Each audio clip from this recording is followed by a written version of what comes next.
Good afternoon, everybody, and welcome to Silverstone for the final round of the 2011 Blancpain Endurance Series. A 3-hour race featuring some 30-odd GT3 and 4 cars is coming your way. It's going to be an absolutely fascinating race, predominantly because of the weather. You can see it's still a little bit damp here at Silverstone. 16 degrees.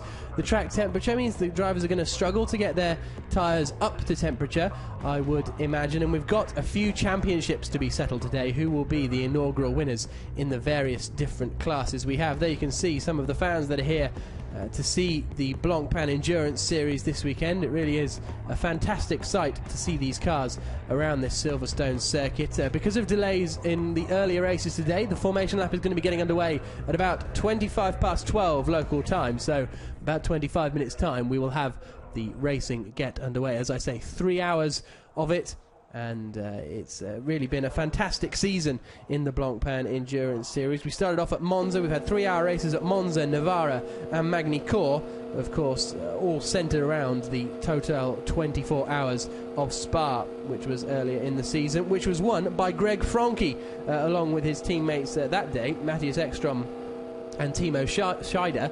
And Greg Franke looks to be set to become the inaugural winner in Pro Cup this weekend. He is starting fairly high up the field, maybe not as high as he would have liked, down on row 7. He's alongside Christopher Mize and Andrea Piccini in the 33 WRT Belgian Audi Club, Audi R8, and he only needs 8th place to secure the championship. But of course that's 8th if his main challengers win, which if they don't, Greg Franke needs less points than that to claim the title. So his main challengers are the number 9 Porsche, the Auto Orlando Porsche, driven by Gianluca Roda, Rafael Giammaria and Paolo Roberti. Now they're starting a little bit further up the field, but not that far ahead. They're only 2 rows in front, down in 10th position on the grid, so it's really going to be a challenge for them to try and win this race. We're going to have a great battle for the race outright. We'll have a little chat about the pole position men as well fairly soon, because they are in a brand new car to the Blancpain Endurance Series. It's won the ADAC Masters Series very recently. It's the Alpina B6, which is the 41 car, which is being run by the Mark VDS Racing team. There you can see the other Mark VDS Racing BMW just there. 31 is the Ruffia Racing car, driven by Georges Cabin. He is going to be starting the race, and he also looks set to take the title in the Gentleman Trophy, because his main and only challenger really is Giorgio Piodi, who is not here this weekend. So it looks for all the world as though a finish from Georges Cabin will hand him the Gentleman Trophy title in this inaugural season. As far as Pro-Am is concerned, while we're talking about it, it's a battle between Frank Morel, Jean-Luc Bubliek and Ludovic Beatty. They are the top 3. They're on 81.5 points, but only 5.5 points behind are Niek Hommerson and Louis Maciel. So 5.5 points, when that's more than the difference, less than the difference between a win and a second place. So it's very much all up for grabs in Pro-Am Cup, and that could be our most exciting battle championship winning wise. And in the GT4 Cup, just to round that off, Alex Buncombe, Jordan Tresson and Christopher Ward are leading the way in their 63 RJM Motorsport Nissan 370Z, but they're still coming under a reasonable amount of pressure from Greg Mansell, Liam Manzo and Eduardo Piscopo. It looks like that McLaren is going a little bit slowly, doesn't it? It's the 60 McLaren GT being started by Phil Quaife. The McLaren's pretty decent qualifying performance this weekend. Last time out at Magny-Cours was their debut in the series, but they're starting on row 3 and 4. It looks as though this 60 car, which is the front runner of the two of them, starting in 6th place on the grid, may be having a few troubles. There is Christophe Corton in his number 19 Level Racing Porsche, the 997 GT3 Cup S. He's racing in the Gentleman Trophy, and he will be doing the first stint in that 19 car before then handing over to Matthias Hakema or Brody. There then is the 7. That's one of the Rhinos Lippert Lamborghinis. Sebastian Martinez, Alejandro Chawan, and the car will be started by Jose Manuel Balbiani. It's all the way down in 22nd position. There is the continuingly slow McLaren. Is that going to be pulling into the pit lane? It looks as though it's coming out onto the grid, isn't it? So the 60 McLaren, despite going very, very slowly indeed, is just slowly cruising past my commentary box now. So let's see if there's any obvious signs, unless there's something like they've made it really tight on fuel to make the car as light as possible, but then that's not really an excuse, because you just put a bit more fuel in and burn more on the formation lap. So it'll be well worth keeping an eye on that 6th place starting car. Phil Quaife handing over to Adam Christodoulou and Klaas Hummel at some point during this race. 2 mandatory pit stops, so most of the teams have got 3 drivers out there, so they will obviously swap roughly at the hour intervals. There are a few cars with only 2 drivers, namely the Blancpain Reiter Audi, which is going to be one to watch out for, definitely. That's being driven only by Mark A. Hayek and Peter Cox. But Greg Mansell then is in the battle for the GT4 Cup in his Lotus, and let's hear from him. He's with Haley. Greg, you started the season off well with a win in Monza. Can you finish it at your home track with a win here at Silverstone? Yeah, definitely. I hope so. I mean, the car's performing really well. The conditions are suiting us, so fingers crossed it will stay dry and we can bring it home in the lead. Thank you. So there is Greg Mansell. He will be in the 70 car, as I've said. It'll be Leo Mansell starting the car, and Eduardo Piscopo is the 3rd driver. We've also got out there the 2 driver pairing of Team Pressy Spark, which is Godfrey Jones and David Jones out in their Mercedes SLS AMG. They've been racing the Mercedes in British GT all this season, but the 90 silver Mercedes, very, very good looking car, is just making its way down the grid now. There's Alex Buncombe, and he, as I say, leading the championship at the moment, along with Jordan Tresson and Christopher Ward in that car. Those two being that car and the Greg Mansell Lotus we were just looking at. They are the main protagonists in the GT4 Cup, and they are joined in the GT4 Cup by the DVB Racing BMW M3 of Giuseppe De Pasquale and Rafael Sanguiolo. But really it's going to be a battle between the 2 of them, and they are starting right next to each other on the grid. The Lotus just ahead of the Nissan, as we see the BMW making its way down the pits. But Jordan Tresson is down on the grid with Haley. Jordan, what a place to finish your season off. It would be the home track for RJO Motorsport. Can you take the win here today? Yeah, but we don't really aim for the win. We just want to finish, so it's quite a challenge anyway. So basically be very careful and finish. That's just what we need. But of course, if we can take the win, we won't say no. Thank you. So Jordan Tresson driving that Nissan, we were just looking at it. If they finish the race, they take the championship, so that's why he's being fairly conservative. Of course, anything can happen in a 3-hour race, as we've seen many a time this year. Most of the field is now assembled on the grid, really just missing a few of the front runners. The pit lane will close in about 5 minutes' time.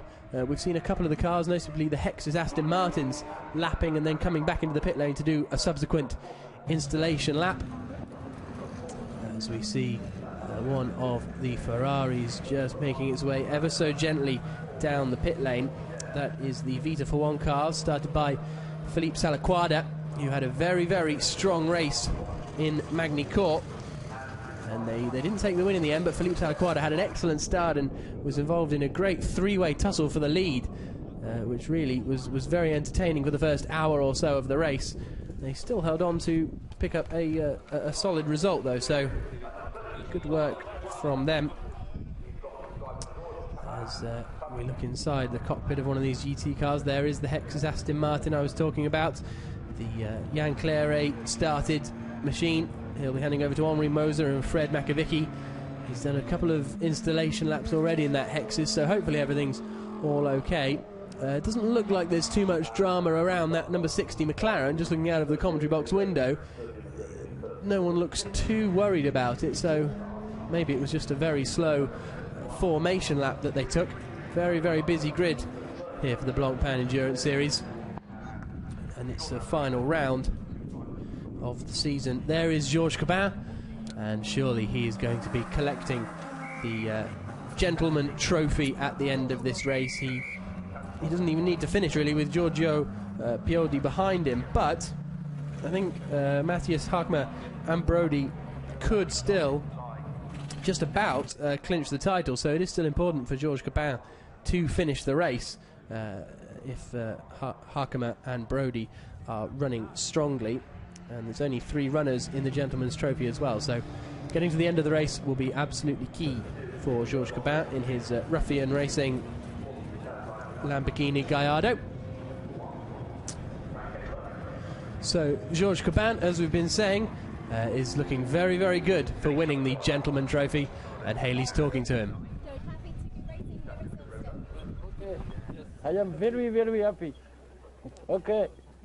Thank you. Well, an insightful interview from Georges Cabin there, and he's very, very happy at least, which is good to see. Feeling confident ahead of this race, and he hopefully for him anyway, come the end of this race, will be crowned the Gentleman Trophy champion. The 20 Sofrev car, Frank Morel, Jean-Luc Berblic and Ludovic Bardi is just making its way down the field. That is the front runner in the Pro-Am category, as I've said, but only 5.5 points separating them at the top of Pro-Am. There's one of the AF Corsa Ferraris. It's the 51 machine, which is going to be started in the Pro-Am class by Yannick Malagol. And there is the Alpina B6 then. That is the car that is going to be starting on pole position for this one. Some 1.1 seconds clear of the rest of the field for that Alpina. So it's looking like it's going to be a very strong performance through the high-speed corners. The drivers were saying yesterday it's just absolutely glued to the road. And as a result, that's why it's so strong around this Silverstone circuit. They were saying if you were at Navarra or somewhere like that, it wouldn't be as strong. But because high-speed cornering is so key to a good lap around here, the Alpina performs very, very strongly indeed. Nicholas Meyer-Melnhof will be starting that one ahead before handing over to Dylan Didal and Dino Lunardi. So it'll be, as I say, interesting to see how quickly that Alpina goes at the front of the grid alongside the Audi R8 with the other Mark VDS car, the BMW Z4, in third position on the grid. So a very strong weekend for the Mark VDS car. There is the Hexus Aston Martin then. I've said it feels like it's been going slowly around most of its installation laps, and it is once more as it turns into Brooklands. Jan Clare starting that car, and we'll see, maybe they're just taking the same tactic as the number 60 McLaren, just making sure not to put too much stress through the car. Of course it is going to be a long race, and these cars have come through a long season. There's its teammate, the sister car, number 3. You can tell the difference because the 3 car has the little yellow flash along the top of the windshield, whereas the number 4 car has a red one. And as we say, that 3 car going to be started by Julien Rodriguez before he hands over to Laurent Cazenave and Steph Dusseldorp. Here comes the Aston Martin onto the grid, and it doesn't seem to be any problems. The Vita for 1 car, Frank Kechler will be starting that machine in the Pro Cup class, in the classic colours of Vita for 1.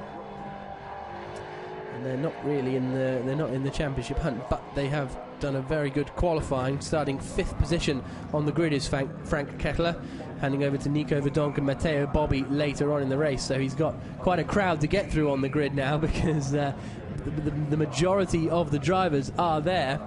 And in fact, he left that very late because the pit lane is closing in just 10 seconds. So I can't see any big gaps. So it looks as though we're mostly ready to go. So about 10 minutes time we will get the green flag lap underway, and then the 3-hour race will commence. I can see the Joneses down there in their Gullwing Mercedes. Plenty of fans here, of course. British Formula 3 supporting this meeting as well. We had British GT finish its season yesterday, so a big weekend here at Silverstone, both nationally and internationally on the motorsport calendar. And hopefully we will end the Blancpain Endurance Series in fine style and crowning 4 new champions. Team-wise, the Pro Cup Teams Championship has already been sealed in the favour of the WRT Belgian Audi Club. They took the championship last time out, I think, in Magny Cours. Pro-Am Teams is still open. It's a battle really between Sofrev ASB and Vita for One in the Pro-Am Teams Championship. So, our championship leader coming into this weekend is Greg Franke. He only needs 8th place to seal the title, and he's talking to Haley. Greg, WRT are already the team champions. Can you be the driver champ at the end of this 3-hour race? Yeah, sure. After the difficult qualify, because I start 14, I try to take some points, 4 points for the title championships, and after, yeah, big party. Thank you. Might have to find out where that party is, I think, and have a little go along later. So Greg Franke, as we say, needs 8th place to win, and that is if Rafael Gianmaria, Paolo Roberti and Stefano Telli in the not Stefano Telli, Gianluca Roda in the number 9 Auto Orlando Porsche win the race. But as I say, that looks fairly unlikely from their 10th place starting position, and Greg Franke a little bit further behind as well in 13th position on the grid. So it'll be interesting to see those two fight their way up the order, especially considering Greg Franke's teammate Bert Longa is starting 2nd on the grid, so perhaps troubles in qualifying for Greg Franke, Christopher Mize and Andrea Piccini, seeing them start a little bit further down the field than perhaps they would have wanted. Here's a look then at the grid.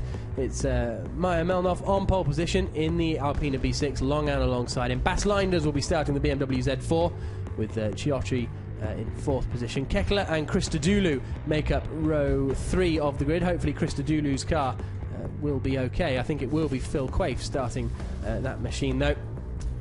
Row 9 and 10 we've got the Ferrari and the Porsche, the championship challenging Porsche there in 9th place. Hayek and Cox, they were quick throughout practice in the number 12 machine, but seemed to have struggled a little bit when it actually came down to qualifying, so we'll see how things pan out for them. As I say, they were fastest in free practice on Friday, but just not quite getting together during the qualifying session. The Jones is there, 19th on the grid in their Mercedes ALMG, and then we get towards the main core of the Pro-Am Cup runners. Georges Cabin starting in 24th position ahead of Brody, who's his only real challenger this weekend, and then we have Mansell in 26th place, starting 1 place ahead of Jordan Tresson, who he needs to beat to win the championship, and hope Tresson retires as well. And at the back of the grid we have De Pasquale starting the BMW M3. Giuseppe Pasquale, the Italian, will be starting, and he's the only man actually not running on Michelin tyres this weekend. The BMW M3 looking a little tiny bit out of place compared to some of the other GT3 and GT4 machinery we have out there, but with any luck he should give us some entertaining action out there. There then is the Blancpain Reiter car that I was just talking about, Marke Hayek starting that one in the Lamborghini LP560, and as I say, they were very quick in Friday practice and Saturday morning practice as well. Qualifying didn't quite come together for them, and the Blancpain car, obviously large part of the Blancpain Endurance Series, and they'll be hoping that they can find a little bit of pace. Hayek racing alongside Peter Cox, the ex-British touring car driver, amongst many other things. Raced in British touring cars in the late 90s, 98 to 2000. Peter Cox was driving, well, not this circuit really, was it? It would have been I think they used to race the international circuit back in those days, a circuit that no longer exists here at Silverstone. These guys will be on the full arena circuit. So Alain de la Moraz from Blancpain is down in the grid, and he is talking to Haley. Alain, you must be proud of such a success this year with Blancpain Endurance Series. Yes, it's true. We were from the beginning convinced that we had to believe on the comeback of the real true value of the GT, and these values really are here, and the success of this series is the proof it was a good idea. Thank you. Indeed, it has been a successful year for the Blancpain Endurance Series. There was a recent trend really of GT races getting shorter and getting more like sprint races. We saw it in British GT, just starting to do hour-long races, but Blancpain really bringing it back to proper endurance. Well, 3 hours isn't massively endurance when you compare it to Petit Le Mans or something like that, but it's certainly a nice balance really between the two, and a 3-hour race, as I say, we have coming up in just 5 minutes time when the green flag will get underway. There then is the number 2 Vita 4-1 Ferrari 458 Italia, Nick Homerson, starting that one before he hands over to Louis Mekiel and Michael Bartel a little bit later on in the race. And as you can see, quite a big crowd have come to Silverstone today, to standing, I think that's on the inside actually of the old Priory corner where the old Grand Prix circuit used to go. It's now all been blocked off as part of a racetrack, but Bridge Corner still remains. You can go and walk it, which is quite a nice experience indeed. But the bridge section of the circuit no longer in use. We're going to be on the Arena GP circuit today, which has staged the Grand Prix for 2 years now and has tended to provide some excellent racing. Certainly FIA GT1 were using the Arena circuit back at the start of the season. So there is the 40 car. Bas Linders will be starting it before handing over to Marcus Paltala, who's in with a slim shout of winning the Pro Cup Championship, and Maxime Martin. They start 4th on the grid. The first of the AF Courses car. Haven't mentioned them really, but they are 4th on the grid actually, sorry. It's the Mark VDS Racing team who are 3rd. And the AF Corsa car, started by Pier Giuseppe Perezzini, he'll hand over to Marco Ciocci and Matt Griffin at some point during this race. So the AF Corsa, certainly a car to watch out for. As I say, haven't mentioned them much. They're starting just ahead of the number 60 McLaren you can see behind. So handshakes all around for Pier Giuseppe Perezzini. There's one of the Hexus Aston Martins then. It's the 4 car, which is the second of the Hexus Aston Martins. They're down on rows 7 and 8. 3 car ahead of the 4 car. There you can see the 3 car. And that is lining up alongside Greg Franke, who is vying to be the champion in the Pro Cup, as we have said. There's its only challenger, the number 9 blue and white Porsche, the Auto Orlando run car. So that is going to be a battle to watch indeed. Really, if the Auto Orlando team want to win the race, want to win the championship, they have got to get to the front of the field, where they were running in Magny Core before throwing it into the gravel at the first corner. There then are our second place starters. Bert Longham starting that car before he will subsequently hand over to Philippe Albuquerque and Stefan Ortelli in the Audi R8. All getting set, the doors are shut, the grid is being cleared. Now we've just got mechanics on the grid really. And there is, you can just see it through the distinctive green Alpina B6. And that car, the pole position car, started by Nicholas Meyer-Melnhoff. And it really is a splendid looking car, and its debut in the Blancpain series, as I've said.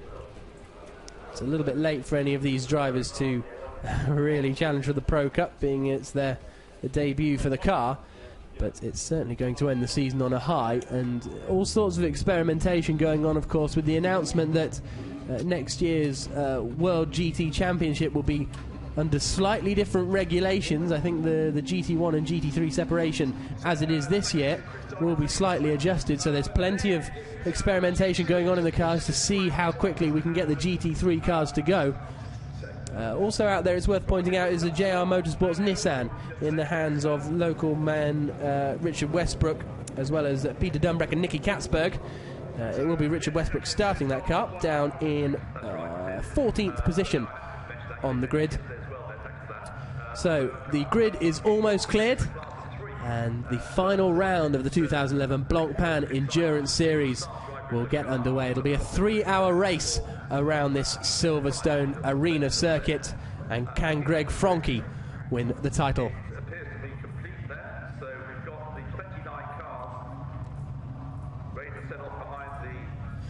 So the final mechanics just about exiting through the single gate here at Silverstone, having to thread the whole of the grid through that one gate is fairly challenging work, but they have done it. So the green flag lap gets underway. It will of course be a rolling start for this one, and we're going to have Nicholas Meyer-Melnhof and Bert Longa, the two front row starters. They'll be the one to watch out for, the Alpina B6 and the Audi R8. The second row is a BMW Z4 and a Ferrari 458. So far this season we've had all different winners manufacturer-wise in the championship, so will we get a new one today in the form of the Alpina B6? I wouldn't bet against it pace-wise, but as we know, a long time to go.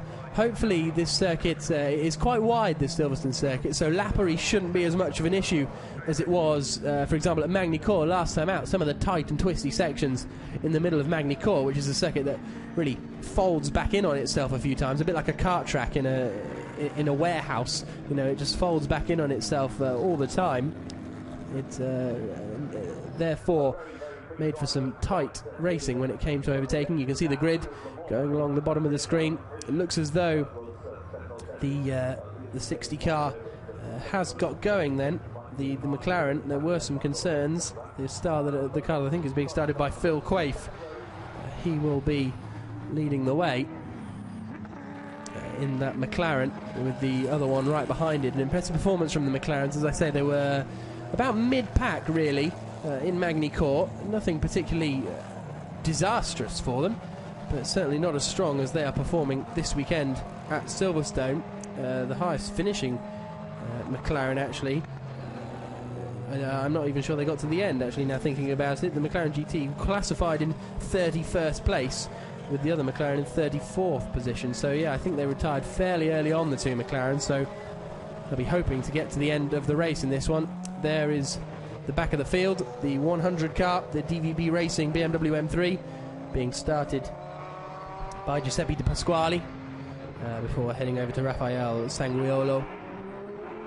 The Vita for one Ferrari in there as well, the two distinctive McLarens.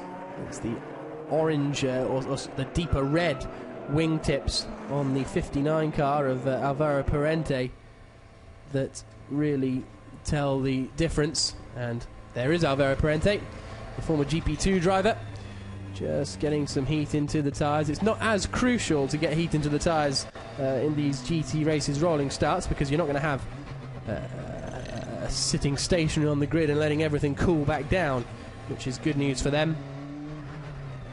And Alvaro Parente, as I say, really a development exercise for these new McLarens ahead of a full assault on whichever championships they should choose next season.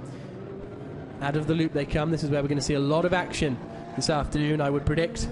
Out of the loop through Aintree, down towards Brooklands, past the BRDC clubhouse, where I can see quite a few people on the top, and that's pretty much where this camera is actually. It's just on the top of the building next to the BRDC grandstand. It's above the hospitality suites and such, so we're almost getting in line then, and the Alpina B6 will start to slow the cars down. We go on board with Mark A. Hayek in the Blancpain Reiter Lamborghini. Through Luffield Corner they come, so it's going to be the Alpina versus the Audi off the line, with the BMW and Ferrari right up behind. The final 3 hours of the 2011 Blancpain Endurance Series is about to get underway. It's a very, very neat formation as we wait for the lights to go out. And there we go, we're green. The Alpina gets a decent getaway, fairly even all the way down the field. The BMW looking towards the inside, but it's the Alpina that leads. The Ferrari actually has moved up into second place. The Audi's been pushed very, very wide indeed and loses a number of positions.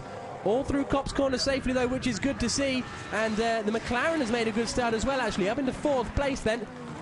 Into Beckett's and Maggots they come for the first time. How far down has that Audi dropped? Looks like he's now in sixth position.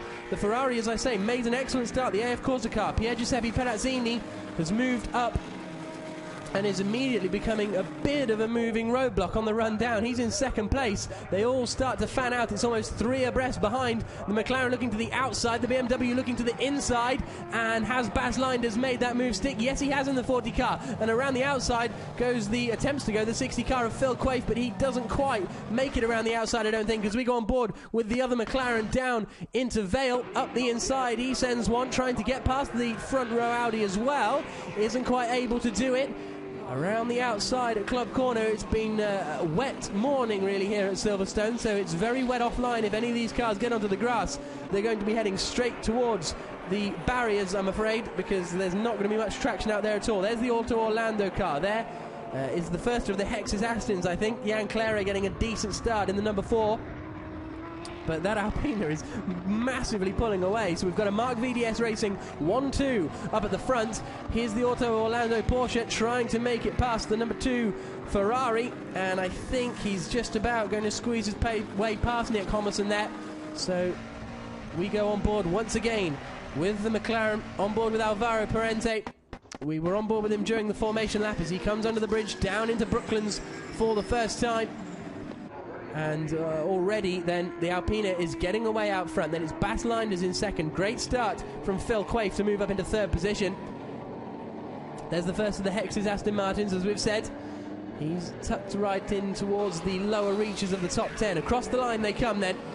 And it's the 41 Ferrari leading. Second then is the 40 car, started by Bas Linders. Then it's Quaife in third. They head out onto the straight and down towards Beckett's and Maggots once more. Tucked right into the slipstream. We've got three Ferraris all forming a queue now behind the McLaren, and then the Audi behind that. So really a difficult opening lap for our front row starter, Bert Longau. He is down in 7th position then in the 32 Audi. We've got 2 Ferraris going side by side on the run down into Stowe Corner, and I think he's just going to have enough speed to go around the outside. Yes, he is. So they, of course, that car loses out to the 29 Vita for 1 machine, starting by Philippe Salaquada. As I say, had such a great opening stint in the first race. Is that the Audi losing another position there to one of the McLarens? Yes, it is. So squeezing up the inside comes Alvaro Parente through the double right-hander at Club and out onto the new pit straight. We're not using it this weekend, but that's where the Formula 1 Grand Prix starts. Phil Quaife has set the fastest first sector of anyone, and as a result he is going to be challenging, I would have thought, before too long. Now the timing screens say that the number 40 car is being started by Marcus Paltala, but that's a little bit different to what the starting drivers list was given, so we'll have to wait and see who exactly is in that car at the moment. But a great battle here between the Audi, well, now a great battle between the other McLaren and the BMW. It's the Mark VDS Racing BMW that holds second place at the moment. Phil Quaife is right up behind in his McLaren. Very, very strong performance from McLaren on their home race in the Blancpain Endurance Series, and only their second race in the Blancpain Endurance Series. Of course, McLaren based in Woking, not a million miles from Silverstone. Across the line, third race, of course, because they did the Spa 24 hours as well. It's only their second 3-hour sprint race. As across the line they come then, and we've got the Mark VDS Racing cars 1-2, a McLaren in third, the Vita for 1 cars in 4th and 5th. AF Corsa Ferrari has dropped down into 6th place, and then we've got the second McLaren in 7th place. And then 8th place is the Porsche that could win the title if he manages to win the race. But that number 9 car being started by Gianluca Roda does seem to be struggling a little bit in these early stages, and is anyone going to be able to stop Nicholas Meyer-Melnhof up at the front? There then is our 70 machine, and that is Greg Mansell, of course, down into Vale. And it looks as though the 40, the BMW, has just got a little bit of a gap now over Phil Quaife in the McLaren. Not too much of a gap, but certainly not as close as they were last time around, when they were really scrapping for position up into Abbey Corner, one of the fastest corners on the circuit. The team then watching on, and they will be fairly pleased with how their car is performing so far. Phil Quaife, third position in the McLaren GT. It's obviously, as you can see at the top of the screen, a long, long way to go in this race just yet. You don't want to treat it like a sprint race. You need to take good care of the car as they head down the Wellington Straight once more. And there's Adam Christodoulou, of course, the teammate of Phil Quaife. He'll be taking over the car later on. And these two look fairly evenly matched for pace. In qualifying, the Basslinders, Marcus Pautala, Maxime Martin car did a 2-minute 1.2, and the McLaren did a 2-minute 1.4, so they certainly are evenly matched for pace as they exit Woodcote and come across the line once more. Our first Pro-Am driver is Nick Homerson. He is running in 10th position at the moment, so he's doing all he can to try and beat the 20 car, which is a little bit further down the field actually, so or is he still second in class? No, he's still second in class, but if things stayed how they were, I think Nick Homerson and Louis Maciel would move up to the top of the Pro-Am Championship, but as I've said already, and I'm sure I'll say many times during this broadcast, there's still a long, long way to go. The Longman Audi not quite able to make up as much ground as I thought he would. He got a poor start, got shuffled out at Copse Corner, but I thought he would start to attack. Someone who is attacking is the Porsche. It's Gianluca Roda going up the inside here, and he hasn't quite managed to make it through. Good driving around the outside. Pier Giuseppe Perazzini managing to hold on around the outside at Stowe, which isn't a move we usually see done. But Perazzini perhaps just slowing the field behind up a little bit, and it won't be too long before the Porsche gets past, unless Perazzini can put in some excellent defensive work in that AF Corsa Ferrari 458 Italia. But long out, still in with a long shot of taking the title away from Greg Franchi, but he's not going to do it if he's still stuck in this traffic and running down in 9th position at the moment. So the man who started second on the grid is down his 9th. The Porsche's got the way up the inside into Aintree and makes the move stick. So that is 7th position now for Gianluca Roda. And has the Ferrari followed through? Yes, he has, because I think the BMW got a little bit out of shape on the outside. The Audi will have the inside line for Brooklands, but the AF Corsa Ferrari later on the brakes, and Perazzini moves up into 7th position then. 7th position as they exit and come across the line. It is Basslinders in 2nd position. The timing screen has now updated itself, and he is starting to lap pretty quickly. Fastest first sector of the race, fastest second sector of the race as well, and sets the fastest lap of the race, a 2-minute 4.207.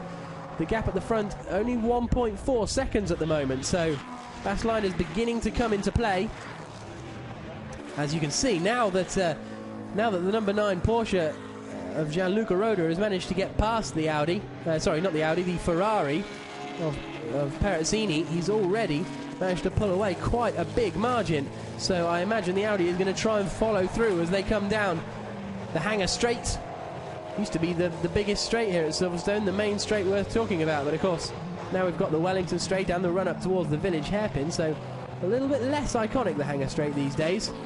But there is the number 9 Porsche, Gianluca Roda, comfortably clear now, comfortably running in 7th place. It's the battle behind that is going to be the one to watch, and it's still the AF Corsa Ferrari holding on to that 8th position with 2 hours and 50 minutes remaining.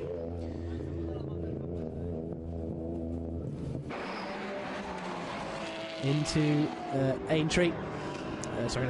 Abbey. And then down into Village. Is the Audi close enough this time around? A little look to the outside. This is the battle over 8th position. The Audi driven by Bert Longout.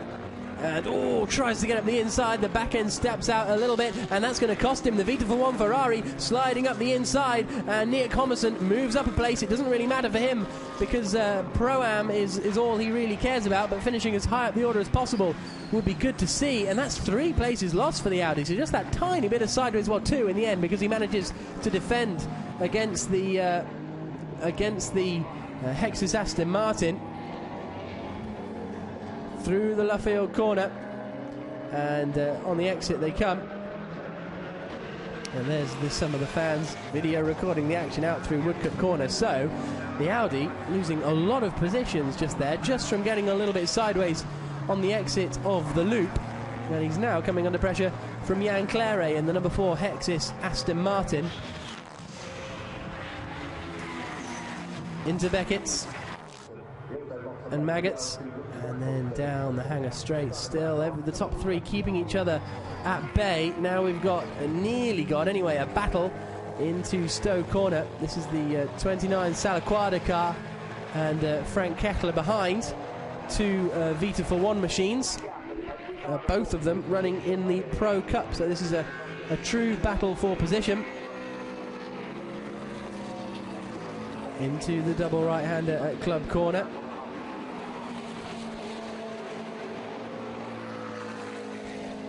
Down the straight towards Abbey.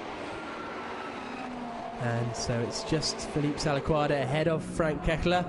And we've got, well, Alex Buncombe in the pits in that number 63 Nissan. They said that all they needed to do was to finish the race, and they're in the pits very early on indeed. So that could be crucial in terms of the championship. All they need to do is finish the race to take the championship.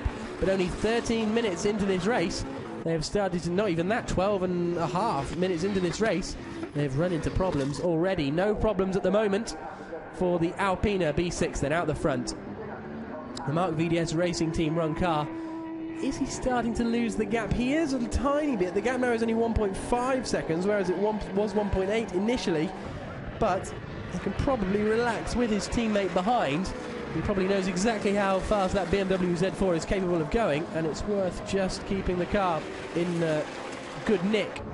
And a car that's not in good nick is the number 19 Level Racing Porsche. Christoph Corton has got a left rear puncture, and that's nearly coming off the rim. That's the worst place to get one. Look, he's only at Beckett's and Maggots, so he's got the majority of the race. If he was... no, I don't think you can even cut through on the national loop, can you? Because there's loads of spectators there, so that wouldn't go down particularly well.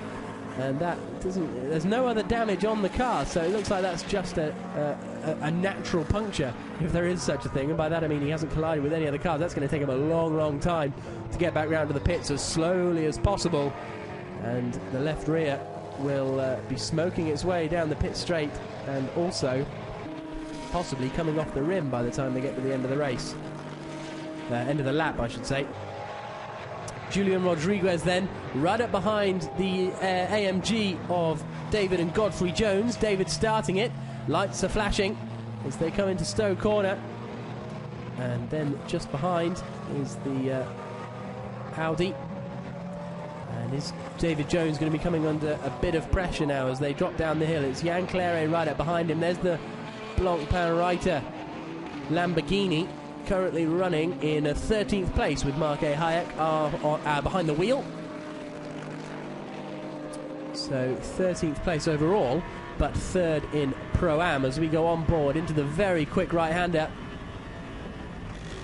On the power pretty much at the apex, nicely done. Then through the left-hand kink at Farm, and then into one of the biggest stopping zones, if probably the biggest stopping zone on the circuit. Get it turned in nice and early. The car in front, which is the number 20 Ferrari of Jean-Luc Boblique, not really troubling the apex there as this battle continues on for what is fourth place. I think we've had a change now, haven't we? Because that's Frank Keckler ahead of Philippe Salaquada. So that is a change for fourth position as they come through Woodcote Corner. And now can Keckler start to set, closing down on Phil Quaife. There's debris on the track between turn 6 and turn 7, so I think that's down the hanger straight on the right hand side. As we see, there's the Nissan coming through, the Hexus Aston Martin as well. There's that battle between David Jones and one of the, well, it was one of the Aston Martins, but now the Blancpain Reiter car has got through as well. Then some of the Rhino Lippert cars. That is Georges Caban, I believe. The man in, no, sorry, that's the 51 AF Corsa of Yannick Malagol. It's the white Lamborghini that Georges Caban is driving. And look at this, so slowly, Christoph Corton. And yeah, he's managed to tear the rear bumper off that car with the flailing tyre. And there is the tyre on the right-hand side of the hanger straight, the debris I was just telling you about. So that doesn't look like it'll cause too much of an issue. No marshals brave enough to run out onto the circuit with 35 GT cars tearing around, and I don't particularly blame them. So 1.2 seconds the lead, and Bas Linders is starting to close it in. He's lapping 4/10 of a second quicker on that previous lap. and he's bringing the first McLaren of Phil Quaife with him, so it could all begin to close in up at the front. Here is the Alpina, which we expected, after being 1 second quicker in qualifying, expected it to romp away a little bit up at the front, but it seems as though the BMW is closing in, and now the top three are fairly equidistant, so we'll see what happens this time around. Pro-Am still being led by Nick Homerson, down in that 8th position overall. And then you can see further back down the field, the standings, there is that battle between the Mercedes, Lamborghini and Aston Martin in 13th, 14th and 15th place, but this is the battle for the top three as they come across the line that time. It looks as though Bastlein has just lost a bit of time. He's still lapping fairly quickly. In fact, the top three all lapped within 0.2 of a second of one another, so it's very, very close up at the front with the 59 car we just saw of Alvaro Parent just behind, down in 6th position. A little jink out from one of the Nissans. That is the Nissan being started by Richard Westbrook, the GTR GT3, a car he is very used to in its GT1 form, competing in the FIA GT1 World Championship. He is right behind one of the Vita for One cars, isn't he? It is Nick Homerson, actually, so that is the battle, not really over position in class, but it's the battle for position overall, because these Pro-Am drivers not happy just to make sure they win their class. They want to get as high up the order as they possibly can, especially the amateurs, as they were, as you would say, in that pairing. They want to prove that actually they're not that bad. they're not entirely amateurs. They can hold their own with some of the quicker drivers. Down the hill towards Vale, and Westbrook has a little look up the inside, not quite close enough, but Homerson, that was enough to put him off. Homerson's gone wide. He'll hold the inside line for the double right-hander at Club. Now if the Audi's clever, he'll dart up the inside, which is exactly what he's going to do. Not quite close enough though, Bert Longat, and he has to tuck back into the slipstream. One of the Hexus Aston Martins is coming with him, side by side into Abbey, and I think Richard Westbrook knew that Nick Homerson wasn't going to duke it out around there at 100 miles an hour or so, and down into Village. That moves Richard Westbrook up into 8th position, and he will now be chasing down Gianluca Road. A little look up the inside from the Audi, not really close enough, and if anything that's going to compromise his exit, compromise his run through Aintree, and he will start to fall back and possibly come under pressure from Jan Claret behind in the number 4 Aston Martin. You can see he has to go a little bit defensive, so Westbrook coming to 8th then. 9th position now for Nick Homerson, 10th place for Bert Longat, and 11th for Jan Claret. That's the battle we're watching at the moment. Nissan, Ferrari, Audi, Aston, 4 different manufacturers all having that little battle as they head out onto the straight to complete their 9th lap. The debris has been removed from the track down the start-finish straight, down the hangar straight, so that should no longer... Obviously there was a marshal brave enough to leg it out and pick it up. Starting to stretch his legs now at the front is Nicholas Meyer-Melnhoff. He's just beginning to pull back away after that threatening hint of pace from Bas Linders. The gap at the front now 2.1 seconds. The McLaren of Phil Quaife not giving up just yet. He has only 1 second behind. Pit stops really are going to be the key time. We've already had the 19 car come into the pits, of course, with that rear left puncture, and also Alex Buncombe, who I think he has left the pits now by the looks of the timing monitor, but we'll wait and see for that one, because obviously he needs to finish the race if he wants to take the championship. There is the GT4 Lotus through Farm Corner down into the tight right-hander, and that of course is Leo Mansell starting that one, I believe, and he was Greg Mansell we spoke to on the grid. The first bit of lappery is about to occur. Giuseppe De Pasquale in the BMW M3 about to seize the blue flag and will move out of the way. Not that he really needs to move out of the way, such as the power of that Alpina. And I think this could be another quick lap from the Alpina, or a 2-minute 4.5, which is 0.3 of a second quicker. 0.3 of a second quicker than Bas Linders, but The fastest man on that last lap was the first McLaren of Phil Quaife. He's brought the gap down to just 0.8 of a second between him and second place man Bas Linders, so that's going to close in a little bit as they exit down into Beckett's. There then still is Gianluca Roda up into 7th place, and Richard Westbrook is starting to close in now, isn't he, I think, on the last lap around. It was 1.2 seconds quicker with Richard Westbrook, so that's going to develop into a battle before very long indeed over 7th place. Gianluca Roda, who needs to win this race, really, if he wants to take the championship, is currently down in 7th place, so it's looking, if things stay as they are now, that Greg Franke will take the win, despite being down in 17th place at the moment. So Greg Franke just struggling with pace at this present time, as one of the Nissans is about to get lapped by Bas Linders. Hopefully that won't have cost him too much time as they come across the line. The McLaren's going to catch up to him in a tricky part of the circuit. If he comes up to him in the middle of Abbey, may have to get out the power. He probably did, so possibly didn't work quite as well as it may have done for Phil Quaife. Up into the hairpin. There's the Lamborghini of Georges Cabin. You could just see, I think he's going to be the next man to have a lap put on him.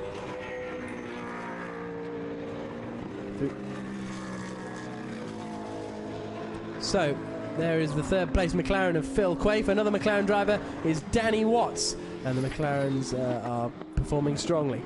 Danny, it's certainly great to see McLaren doing well. Both cars out on track. Absolutely, 3rd and 6th, so moved forward from where we started. Alvaro's reported back that the car's running really well. He's happy with it, so yeah, so far so good. How does it feel for you being part of the McLaren team here at the Blancpain Endurance Series? Well, it's a great pleasure, privilege and honour to be driving for such a great team as McLaren. It's a great car to drive, just trying to adapt from the prototype that I've been used to this year, so it's taken a little bit of time, but I'm getting on top of it now. Thank you. Oh, and there's one of the McLarens going wide at Copse Corner. That's the 60 car, Phil Quaife. I wasn't 100% looking at that, so I'm not sure if he just made a mistake or whether that car's got a bit of a problem. We think he just ran a bit wide, a bit twitchy then through the next corner. Obviously the tyres are going to be a little bit dirty, and that's going to frustrate him because he was lapping quicker than Bas Linders in front of him. Had got the gap down to 0.7 of a second. So that's a real shame really for Phil Quaife, just dropping back, and you can see he's almost coming into the clutches now of Frank Kettler behind in the number 1 car, and also Alvaro Parente, who Danny Watts is going to be taking over from later in the race, has moved up into 5th place. He has got past Philippe Salquada, so the McLaren's now 3rd and 5th as opposed to 3rd and 6th, which is what that man Danny just told us. So positions changing all the time as we approach the first half-hour mark.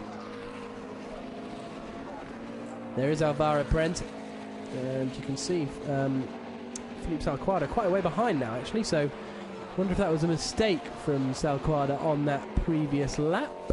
He is in the 29 car. It wasn't particularly slow, well, probably 1.5 seconds slower than he should be going, so it's, possibly a little run wide. Alvaro Parente though is flying actually, his personal best first sector of the race so far. And the fastest middle sector of anyone on this lap so far. So Alvaro Parente really getting into the swing of things now, and it won't be too long if he keeps lapping at this kind of pace before he catches up with Frank Kettler. Took 0.8 of a second out of him in the middle phase of that lap, although I think Kettler had to do a bit of lappery.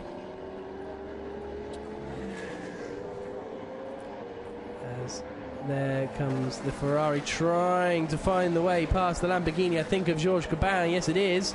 And eventually Salquada fights his way through. So he's starting to lose a bit of ground now, Philippe Salquada. It might not be long before Gianluca Roda comes to join him at the front, although Roda is lapping a little slower, so it would take quite a lot for him to catch up at the moment. There's our race leader down the hanger straight. A 4-second advantage now over his teammate Bas Linders in 2nd place. So whatever that little glitch perhaps with the Alpina out at the front meant that he was lapping at the same time as 2nd and 3rd place men, and there was only 2 seconds between them all.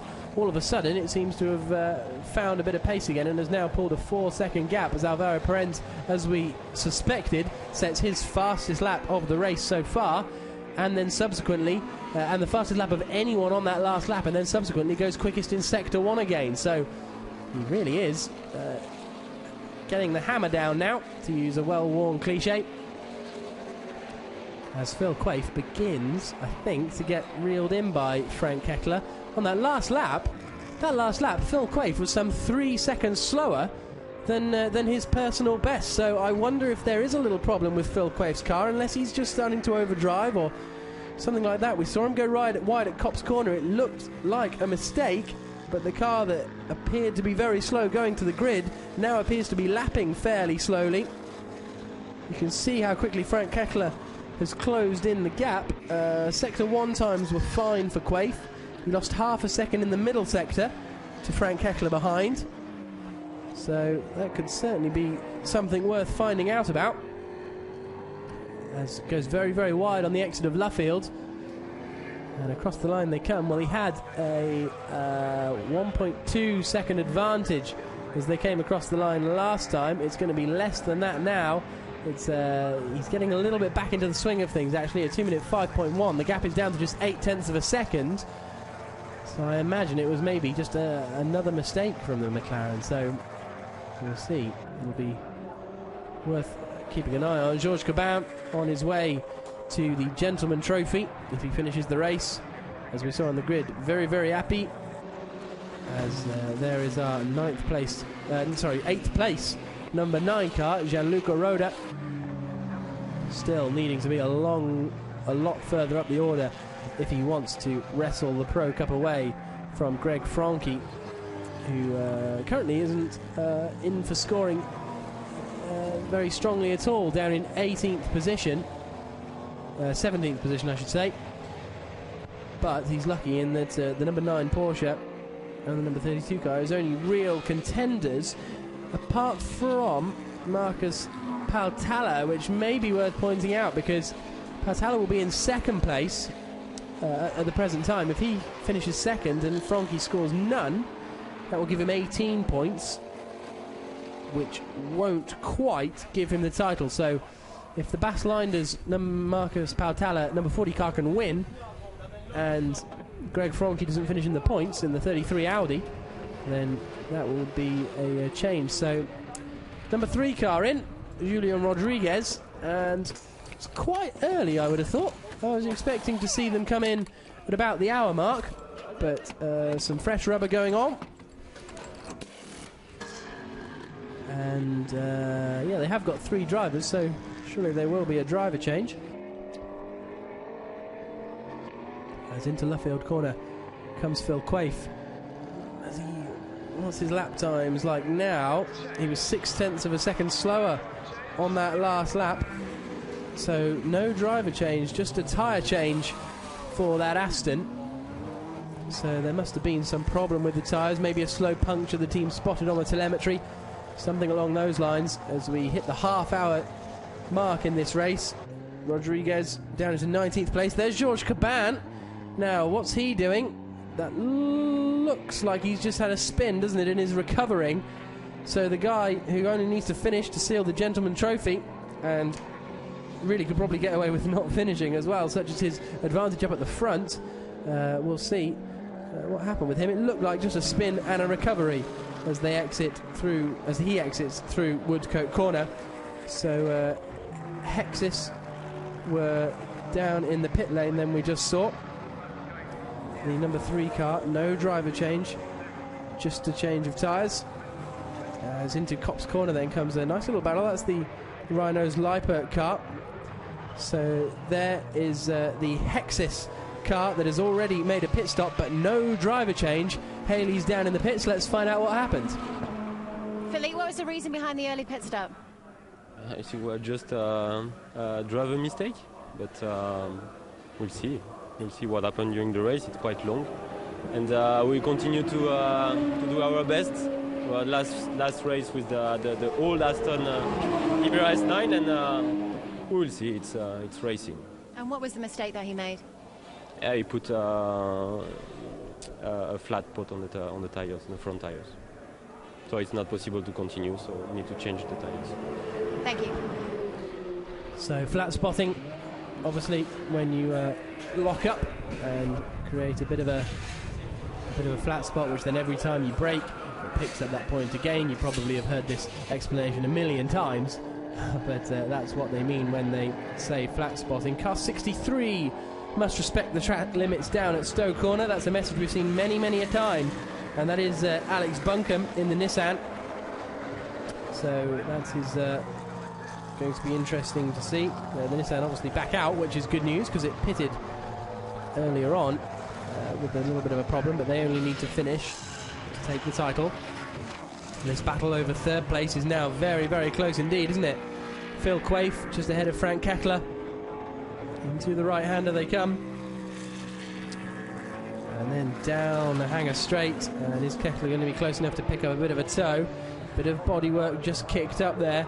And even though these two are battling and lapping a little bit slower than you'd have thought, Bas Linders is losing a bit of pace in his Mark VDS BMW Z4 as well. So the battle over second place really is three ways if Bas Linders continues this kind of pace. There you can see him as a little look up the inside, nowhere near close enough though for Frank Keckler.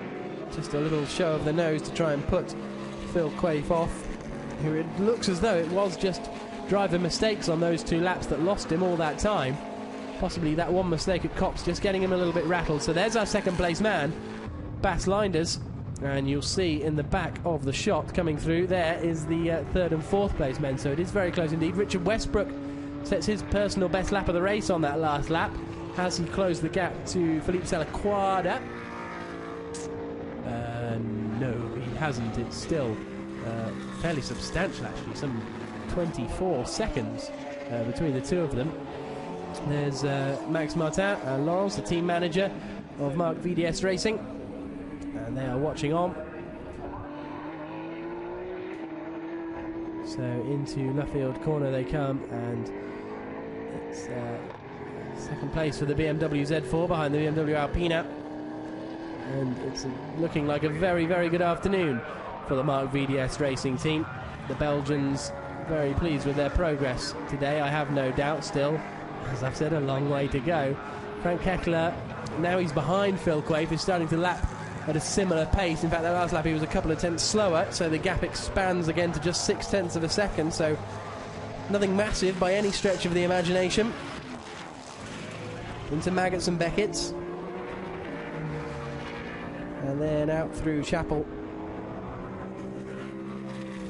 Keckler very, very strong through there, really hugging the inside line on the exit of Beckett's. That gives him great slingshot out through Chapel, and he's going to be right up behind Phil Quaife. Quaife knows it, holds the middle ground. Keckler darting around in his mirrors, decides to go to the inside, dummies towards the outside, and surely that's going to try and set up a move into Vale, because he'll have to take a shallower line through there, will Phil Quaife, but he manages to keep the speed up. Good driving. And down into Vale Corner, Keckler not close enough. If anything, he needed to dummy the other way down the straight, but then he probably didn't have quite enough momentum to do that. So they turn through the right-hander. Then behind, the other McLaren is starting to come under pressure as well. So Alvaro Parente, bizarrely, after setting some fantastic lap times, has now been reeled in by Felipe Salaquada behind by the tune of 1.1 seconds on that previous lap. So much so, the gap between them as they cross the line was only 0.3 of a second. So those two, in fact, are a little bit closer. They've got some lappery to deal with in a minute. So the two McLarens were running in third and fifth, but both defending for their lives at the moment.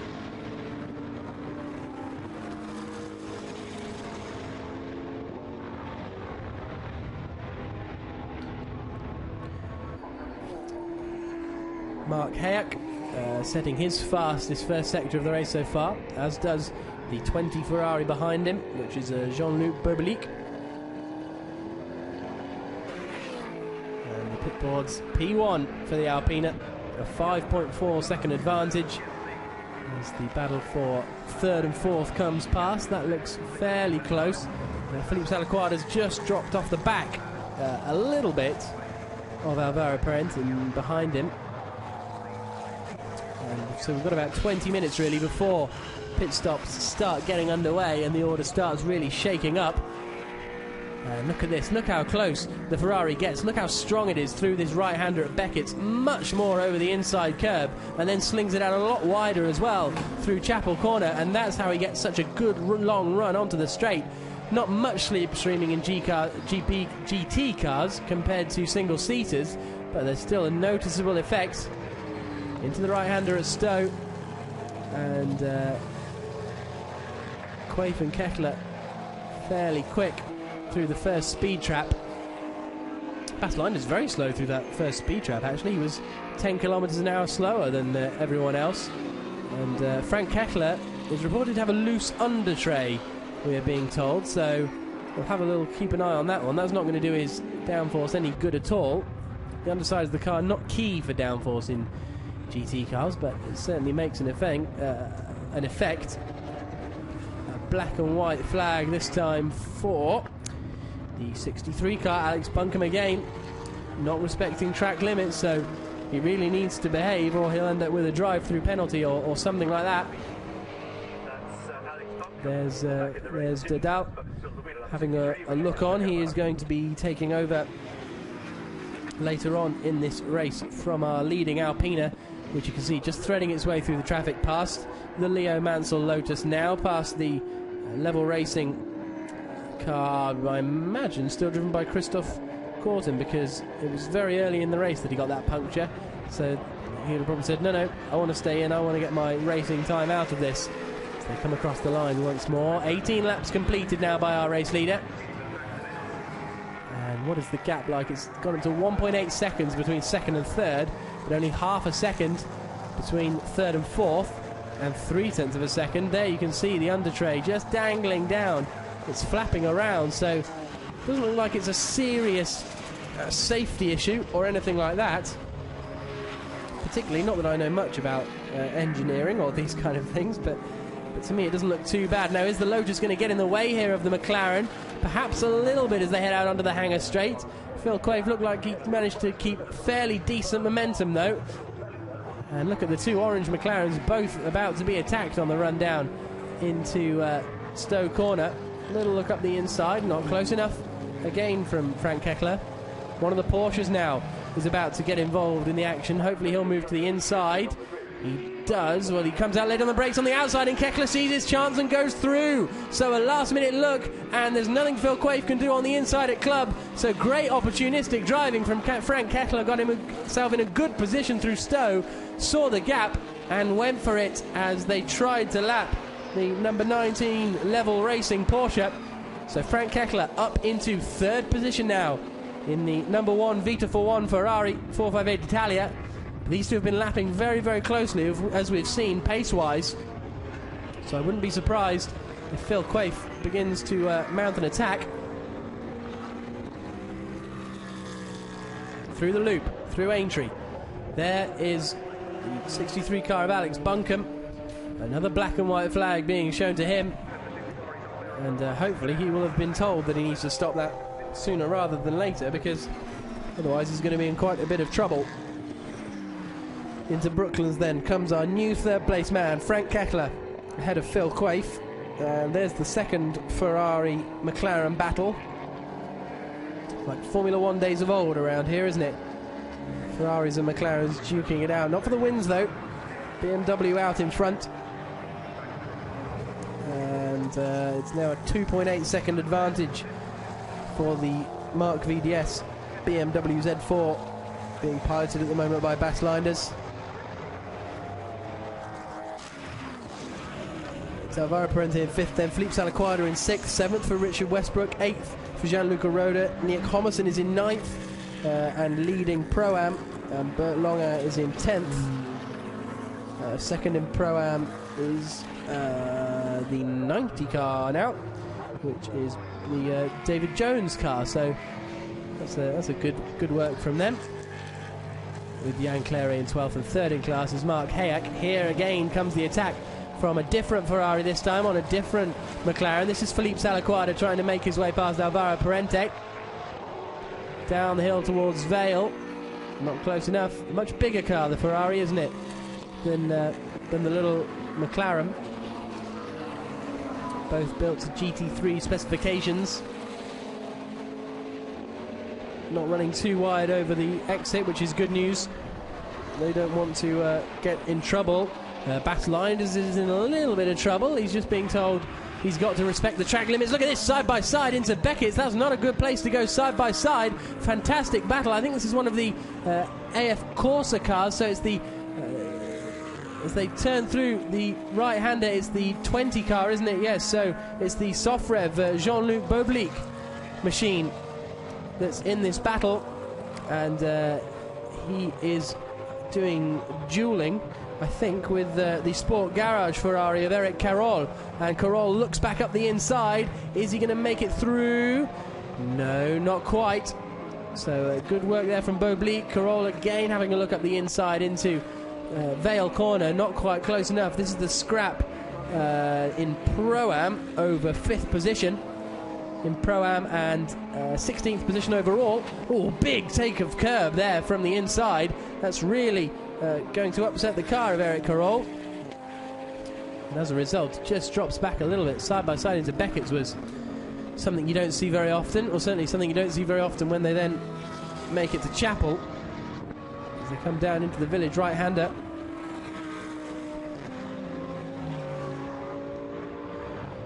And, oh, it's a spin. Round goes the Sofrev car. Jean-Luc Boblique, after having that great battle, loses a number of positions. Looked like he just got on the power too soon or something like that. Bit of a strange spin to have there. But round he goes, and all that hard work. He's only lost, well, he's lost 2 positions. One to the car he was battling with, and then subsequently one to the Lamborghini, I think, of Greg Franke. Was it? Sorry, not the Lamborghini, the Audi. Of Greg Franke, possibly. As they come through. No, it was one of the Rhino Lippert Motorsport cars, wasn't it? Lorenzo Biero de Vega, who made his way up then into 17th position, and subsequently 6th in the Pro-Am category.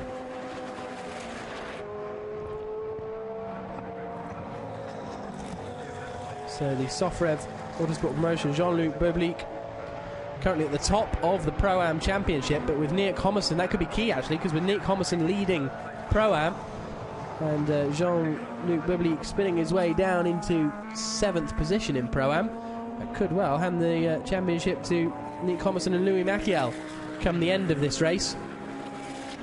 But we're not even at 3rd race distance, haven't had any changes of drivers yet, which will have different speeds, especially in Pro-Am.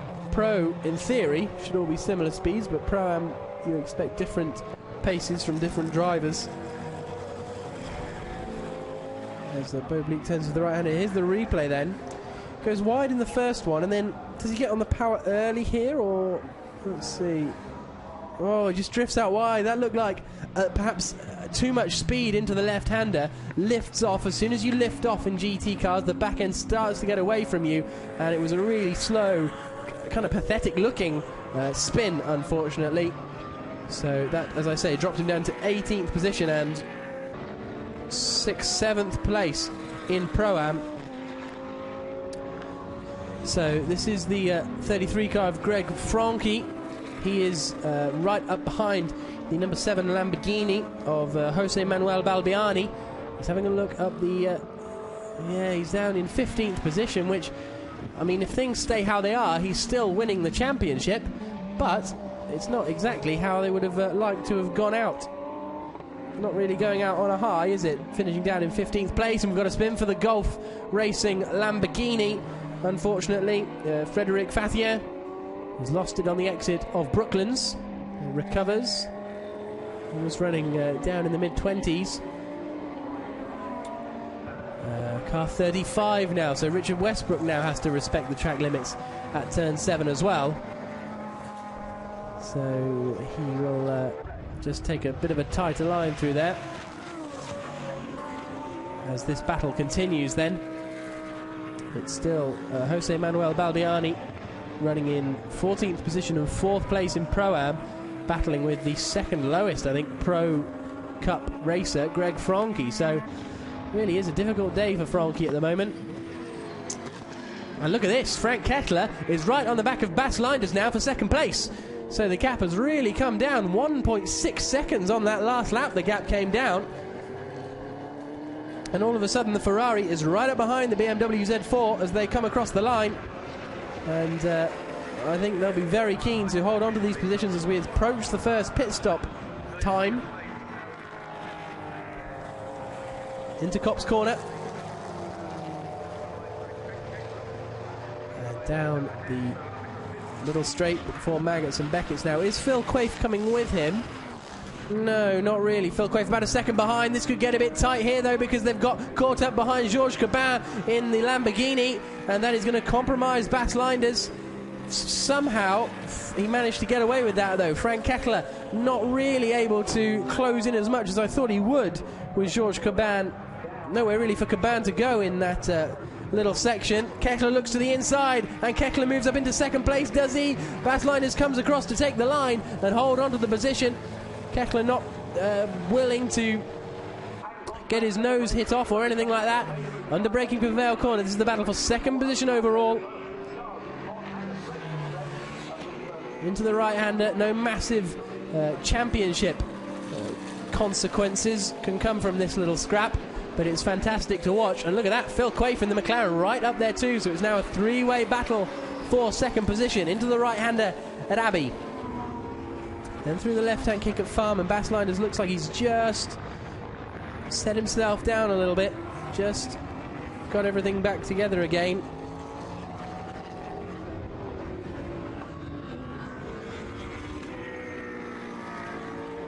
Through the left-hander at Aintree. And they're all beginning to close in on the leader as well, aren't they?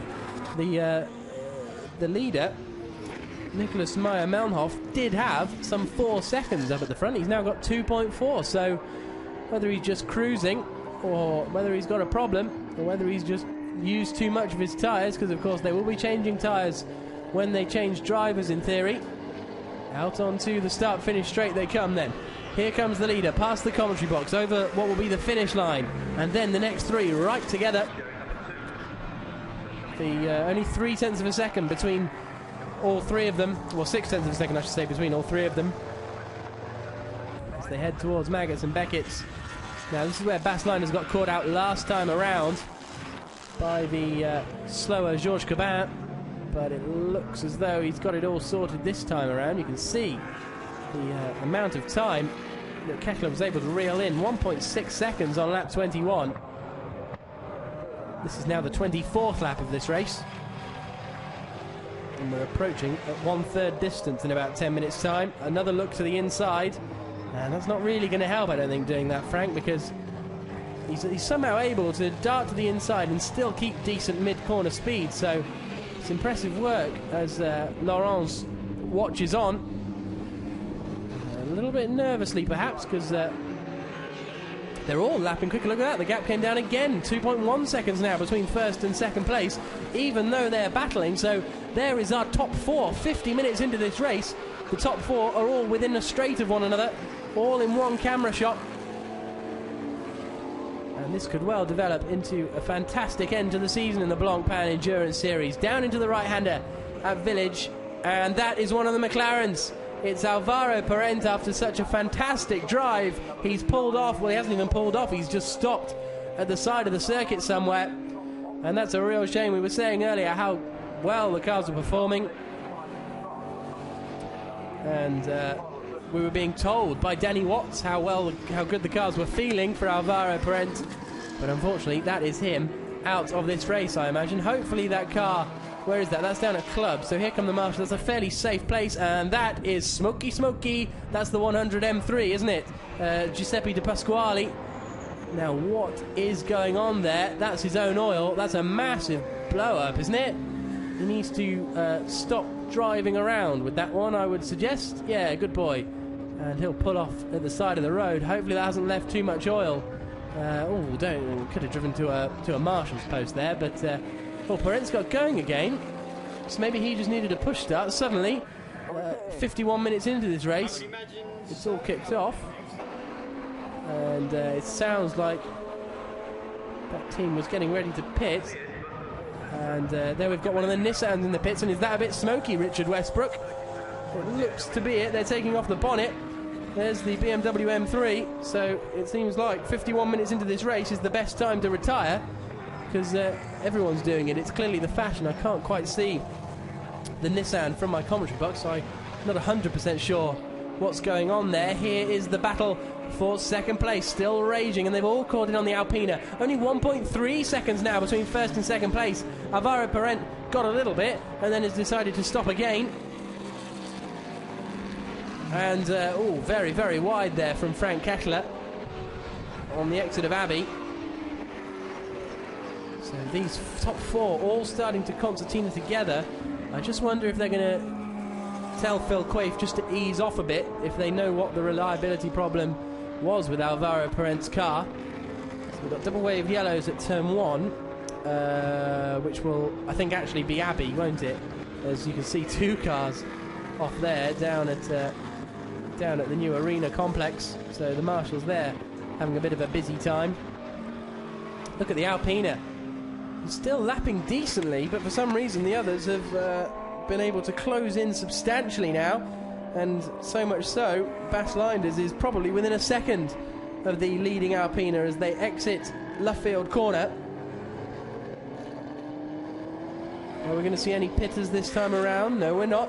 Through Woodcut they come, and the gap, it's got to be less than half a second, isn't it, as they come across the line? It is 0.513. And the Alpina, it's lapping all right. It's not lapping epically slowly as they slow down, unless this is a tactical thing, unless this is to try and give the 40 car of Bas Linders. He, of course, is sharing the car with Marcus Paltala, and if things stayed how they are and Paltala took the win, then I guess in theory he would be the champion. Alvaro Parent has just about crawled back to the pits. It's a bit early in the race to be delving into team orders, though, isn't it? So, and Bas Linders, it's not as though he's just let him through. Very, very interesting indeed as they come up to lap the Gulf Racing Lamborghini. And it looks like they're going to catch the Gulf Racing Lamborghini at a fairly decent position. The car of Frederic Fatian has already had a spin. He'll just stay to the outside of the second apex of Club Corner. And through they go, but Bas Linders actually has got right onto the back now as they come down towards Abbey. Frank Kettler's dropped back a little bit. The 2 Mark VDS cars, well, they'll be bitter nails, I think, in the garage at the moment. Don't take each other off, gentlemen, they will be saying in French or Flemish, or I don't know what their native language is in that part of Belgium. But here's Bas Linders up the inside. Does he know the Alpina just about has enough drag? But surely it won't be long before Nicholas Meyer-Melnhoff in that Alpina V6 will lose out to the BMW Z4 of Bas Linders down the hill towards Brooklands. No, Linders not close enough. As there they are, Maxime Martin watching on, possibly wondering what's happened to the Alpina, and possibly delighted that it has happened, because he will be taking over that BMW. The lead 2 have completely dropped Frank Kettler now. So what's happened to Frank Kettler? He's in the pits. Frank Kettler, the number 1 car, has pulled into the pit lane. So that means that the first and second cars on the circuit are left free to battle for themselves. It moves Phil Quaife up into 3rd place. Through Maggots and Beckett's. And there is Kettler pulling into the pit lane then. And it's going to be a driver change, I imagine. Yep, out gets Frank Kettler. Who's that getting in? We'll have to wait and see when the timing updates itself. 36 spun and rejoined at turn 4. So I'm not sure who that is. There is Alvaro Parent. It did make it back. Is that... Are they just filling it up with fuel? That's not a fuel issue, is it? Surely Parente hasn't just run out of fuel on his way around. That would be interesting to see. So Parente in the pits, Kettler in the pits, and Chris Diamond in the pits in the number 22 Sport Garage Ferrari 430 Scuderia. Into Abbey Corner though come our 2 leaders. When will they decide to make their pit stop? The Alpina's still lapping decently, so I think Well, it's difficult to tell, really. A tyre change going on now for the McLaren. Got a car off on the inside of the loop there. Or was that slowing Ferrari? Yeah, it's that slowing Ferrari. Very, very slow Ferrari. The 42 machine, the Sport Garage car driven by Eric Queiroz, who we saw having a fantastic battle earlier on. The 20 car is in the pits. That's who he was having the battle with. Boulique. Are either of our two leaders going to pit this time around? Through Luffield, will they hug the inside line? No, they both stay out for another lap. And still half a second between them, I imagine. It was half a second for the last 3 laps. This time around, it's 0.8 of a second, so the Alpina just getting back into it's inconsistent lap times, really, from the Alpina. He's been going from mid 1 minute 4s to late 1 minute 6s. Second McLaren in. That is the car of Phil Quaife, the front-running McLaren. It's been interesting to see where he comes out compared to Frank Kettler. As the car climbs, the second driver.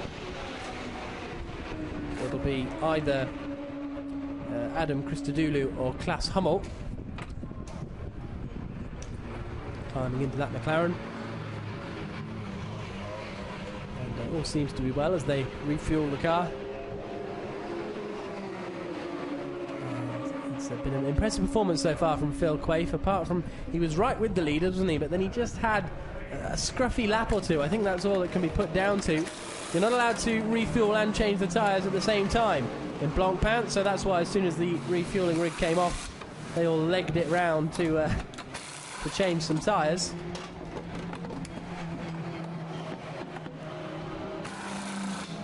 So that's it done. No, we've got the offside to change now as well. It's looking like a decent stop. So Frank Kettler, has he left the pits? Well, the timing screen still says in pit, but I wonder if that will stay in pit until he crosses the line. We'll keep an eye out as the McLaren exits. Away you go. There we go. So it takes quite a while for the cars to get up and get starting again. And you can't see Frank Kettler in the pit lane, so we'll see if we can pick him up on the circuit and see how that battle for what is 3rd position overall finally resolves himself. The two race leaders still lapping barely anything apart, and both of them stay out for another lap as well. So obviously the two drivers, Nicolas Meyer-Melnhof and Bas Linders, very happy with how things are progressing. Philippe Salquada sets his personal best Sector 1, so he's obviously happy with his car as well. The two Mark VDS racing cars fly into the Maggotts and Beckett's complex. There is one of the Vita for One machines, and that is Kettler. So Kettler's been in there for a long, long time. There must have been a problem down there, because he's either been in and come out, or he needs a push start as well, because he came in a lap before the McLaren. Oh no, it is car 2 actually, so it's not Frank Kettler. It is the number 2 machine of Nick Homerson, who was handed over to one of his co-drivers. We'll find out who in due course. So no dramas for Frank Kettler. Drama up at the front though, because these two are absolutely nose to tail. This is the closest they've been all race. Down towards the right-hander they come, and just trying to stretch a gap. I mean, whether they can be involved, maybe whether they're under threat from the 3rd place battle, will depend on how quick their pit stops are. The two Belgian racing team cars, I imagine they won't bring them in at the same time as they turn through Village. Okay, so that wasn't Frank Kettler we were looking at, but that is, you can just see the top of the Blancpain car on the left-hand side, and so Frank Kettler is still in the pits. I thought the timing screen said that. Wasn't 100% sure when they updated themselves, but definitely the 60 McLaren's back out, and Frank Kettler, after a stonking drive, is still in the pit lane with some form of problem, unfortunately. So we'll have to wait, probably have to wait for quite a while for the pit stops to all sort themselves out, so we really get a true order. The two race leaders staying out there still. Mark Hyatt gets out of the car, hands over to Peter Cox in the 24 machine. In the Blancpain Reiter Lamborghini LP560. And here we go, strap him in, attach his water line. I could do one of them. It's getting a bit hot up here in this greenhouse of a commentary box. Fuel goes in, and they get ready to change the tyres. The 24 car, and oh, look at this, right together are our two leaders, because there's a McLaren in there, and that will be technically a back marker, that McLaren, and Bas Linders is through. So Bas Linders moves to the inside and takes the lead of the race away from the Alpina, just because of the confusion caused by what is a back marking McLaren, but on the leader's pace. So the 60 car, which has been taken over now by Klaas Hummel, he will be doing the second stint for the McLaren, has inadvertently caused a change in the race lead, and Bas Linders is gone. He is rocketing away up at the front. They won the race last time out in Magny Court, and they have now moved into the lead with just less than 2 hours to go here at Silverstone in this 3-hour Blancpain Endurance Series race, as we continue to get pitters.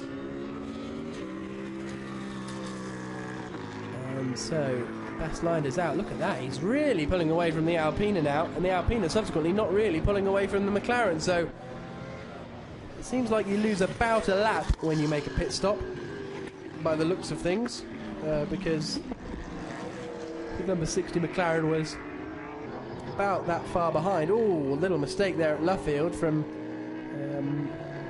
Nicholas Meyer-Melnhof. Will that force him into the pits? Will he decide enough's enough? Let's wait and see. Yes, he does. So our second place man, the Alpina B6, pulls into the pit lane. So we'll have to find out who will be getting in next. It looks to me like that is De Daal, isn't it? Who's going to be climbing into the pit lane next in his distinctive yellow overalls that, handily for me, have his name written all over the back of them. So I think we've got De Daal climbing in to the number 41 Mark VDS Racing Team BMW Alpina. So that's going to be a real battle when Bas Linders makes his pit stop as well. So let's see and wait how that transpires. And also, is the Alpina going to get out ahead of Klaas Hummel, who we saw him battling with on the track, but Hummel was a lap down, but they were fairly close together on the circuit before the pit stop began.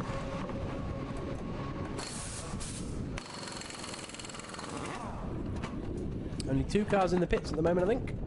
Well, certainly only two that are still running. Because it looks like that the 42 car, the Sport Garage car of Eric Cairol, was still in the pits, as is Alvaro Parent. It seems to suggest Frank Eckler has gone back out after being in there for 8 minutes, an 8-minute pit stop. And so this is the 29 car, Philippe Salquada, who is going to be battling for position, isn't he, with the Alpina. So it looks like Philippe Salquada is going to come through and overtake the Alpina. Through goes Salquada, and there's the Alpina still in the pit stop. So the 29 car had a 1-minute 43 second pit stop. And away goes Dylan De Daal down to the end of the pit lane, so he's lost quite a bit of time. Let's have a look exactly how much time he has lost. When he comes out of the pits, it will let us know. It was a 1-minute 43 second pit stop. That's one of the quickest we've seen, actually. And Bas Linders is in now, as they wrestle to get the seatbelts off. As exiting onto the circuit, then comes the Alpina. So that's really shaken up the order quite a little bit. The Alpina dropping down behind Salquada. Possibly, is that behind Klaas Hummel as well? Yeah, so the orange McLaren we just saw flashing through shot has moved ahead. There it is. So Klaas Hummel ahead of the Alpina, now being driven by Dylan De Daal. That's because it was a 2-minute 18 pit stop for the Alpina, compared to 1:43 of the Ferrari, as Bas Linders is in the pits. Well, he's out of the car now. And we'll have to wait and see who's taking over from him. If it was, it'll be Marcus Pautala or Maxime Martin. Little bit of trouble with that rear right. Finally they let the car down, fire him up, and away he goes. So where is this going to put him out? This is going to be interesting indeed. It looks like it's Pautala who has taken over in that 40 car, according to the timing screens. There is Philippe Salaquada, who I think has pretty much inherited the lead of this race, or had anyway, but we're going to see if the Mark VDS BMW gets out ahead in the battle for what will subsequently be the lead of this race.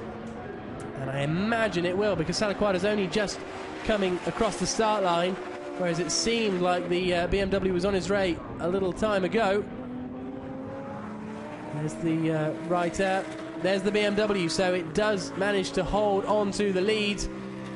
It's hold on to the lead overall as well, so it's in that it hasn't just got the lead once the pit stops shake out, it's got the lead right now. Bas Linders will be pretty pleased with his effort. There he is, having a little drink to recover. So the 29 car, the Vita for One car, has now been handed over to Carlos Iannicelli.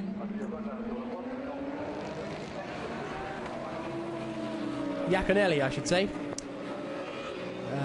And they are very, very close together. Is that the 29 car right up behind him? I think it is. So as they head down towards Abbey, the complexion of this race really has changed a little bit.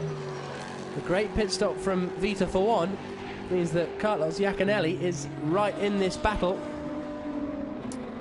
And actually, no, that's the AF Corsa car, isn't it? So it's still the number 40 car out there. Bas Linders did the opening stint, and he's now down with Haley. Bas, you've got to be happy with that fantastic pit stop, great stint, and now Marcus is in the lead. Yeah, it's really good teamwork. The team did a very good job all weekend. It's really wonderful. We had some hard times, but we are all sticking good together. And I had a good stint. It was nice to drive the car. We saved some fuel in the middle of my stint, but in the end, yeah, it worked out fine because I even passed the Alpina on track. What happened when you took the lead? Well, the Alpina, I think behind McLaren, it chose the wrong side. It went to the left and then it hesitated. And I went on the right, took the slipstream, and outbraked them into stow. Was not a super move, but it's always good to take an extra margin. Thank you. This, of course, is the replay of that move. Bas Linders describing how he took the lead away from the Alpina. So that was a replay, and now we go back live to see one of the McLarens, the only remaining McLaren out there. Unfortunately, Klaus Hummel still running in third place though, so good work from the McLaren boys. It looked as though they lost a bit of pace in the middle part of that section, but the slow pit stop from the Alpina really cost them. What's their lap times going to be like this time? You'd imagine the Alpina, going on qualifying form alone, to be a little bit quicker than the McLaren. And the Alpina was quicker that time around. I think that was the first lap out of the pits, wasn't it? So it's probably going to be a little bit disjointed. Certainly you can see the Alpina beginning to close in as they head towards Maggots and Beckett's. So Der Dahl behind Klaus Hummel. And Der Dahl surely is going to make a move on this McLaren fairly soon. This is the battle over third position. Through Chapel, down the Hangar Straight they come. And straight line speed is a big advantage of the Alpina, as well as fast cornering. So the McLaren possibly pulls away in the tight and twisty section, the arena infield, as wide onto the grass goes one of the AF Corsa cars. I think that was the 50 car of, well, it was Pier Giuseppe Perazzini who was driving it. It now looks like it's been taken over by Marco Ciocci. He is down in 16th place. The 33 car, actually, the car that's looking set to win the championship for Greg Franchi, now has been taken over by Andrea Piccini. And as a result, or maybe not as a result, but combined with that, it's now starting to find a bit of pace. Up to 9th place is Andrea Piccini in the 33 WRT Belgian Audi Club Audi R8.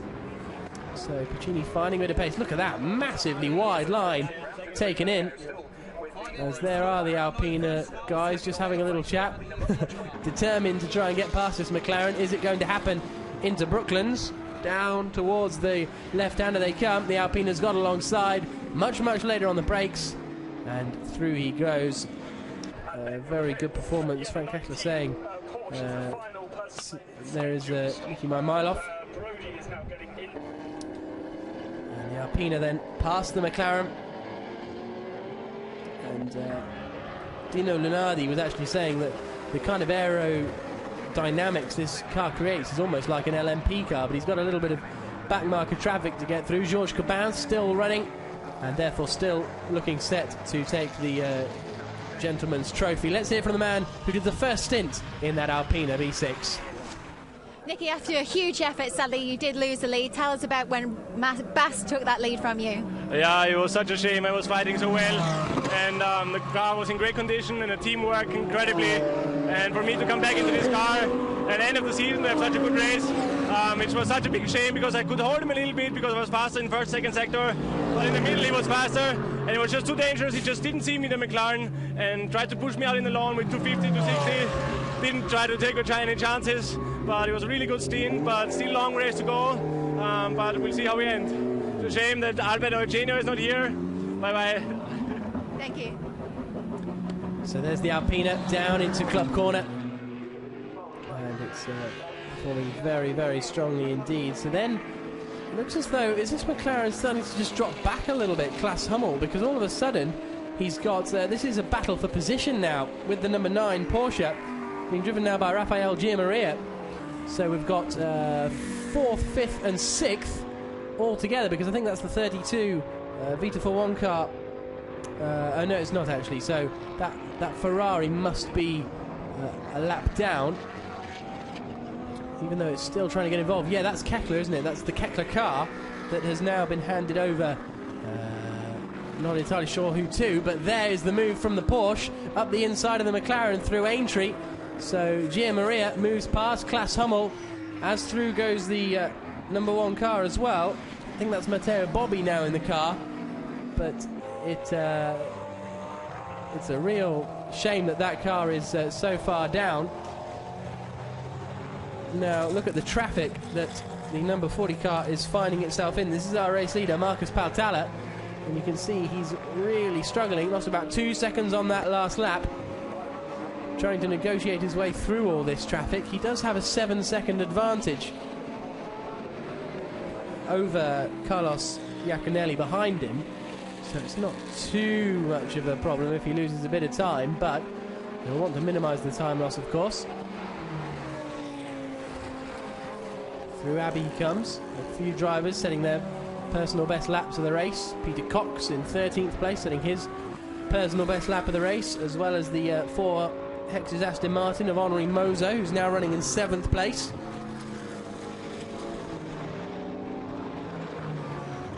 As out through Aintree once more comes our race leader. Good solid performance at the moment. First sector times, lost about a second to his chaser, did Marcus Paltala.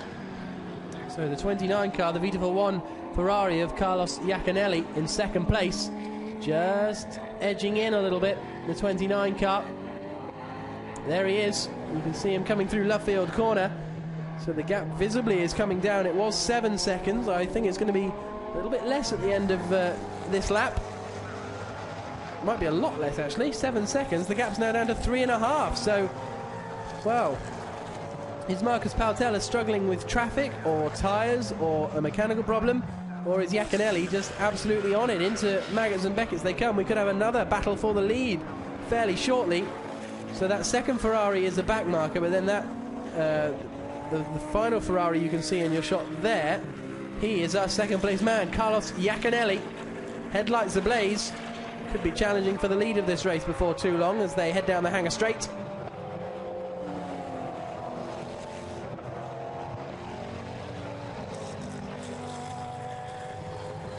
Down a few gears into Stowe corner. The long right-hander. And Iaconelli forming very strongly indeed, the 24-year-old Brazilian. Plenty of experience, did a bit of Formula Renault 3.5, raced in FIA Formula 2 in 2009. Also did GP2 Asia a few years ago. Plenty of single-seater experience before moving to GTs. And he throws his way into the right-hander at Abbey. There then is Klaus Hummel. He's currently running down in 6th place after losing a bit of positions. The man who took the first stint was Phil Quaife. Phil, you seem to have quite a productive stint, but looks like Klaus is losing some pace on track. Can you give us an update? Well, as you know, I've just come out of the car, so I haven't had a good chance to speak with the engineers. But from my side, we had a great start. The car was fantastic, and hats off to the McLaren guys this weekend. We've moved forward a huge step from where we were when we first started on Friday, and let's hope we can get a good result from it. Thank you. Thank you, cheers. So Phil Quaife taking the opening stint, but Klaus Hummel, after coming out of the pits third, has now lost out to Gia Maria. Philippe Albuquerque as well has got past in the number 32 Belgian Audi Racing Club, so that means that the car that was started from the front row by Bert Longa is now dropping down. Once again, we're starting to see track limit warnings down at Stowe Corner, probably because now they've swapped over. These drivers all need to be warned as well, so I wouldn't be surprised if in about 45 minutes time we start getting another load of driver warnings for respecting track limits. But our race leader then, how has that progressed since we were last looking? We had a little chat to Phil Quaife, and since then the gap is now 2.6 seconds. So that last lap, it was another 0.8 of a second that Carlos Iaconelli took out of our race leader, Marcus Pautella.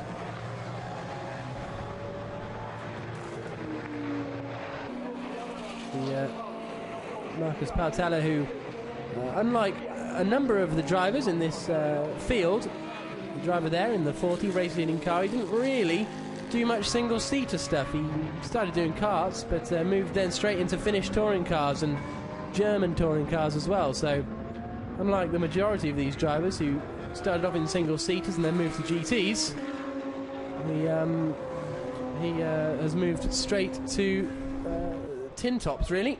There's car 24, the Blancpain Reiter car. Peter Cox has got in the car and is now lapping 2 seconds quicker than the leaders. It was a 2-minute 4.658 on that last lap, whereas the leader did a 2-minute 6.5. So very, very impressive performance now from Peter Cox. 13th place.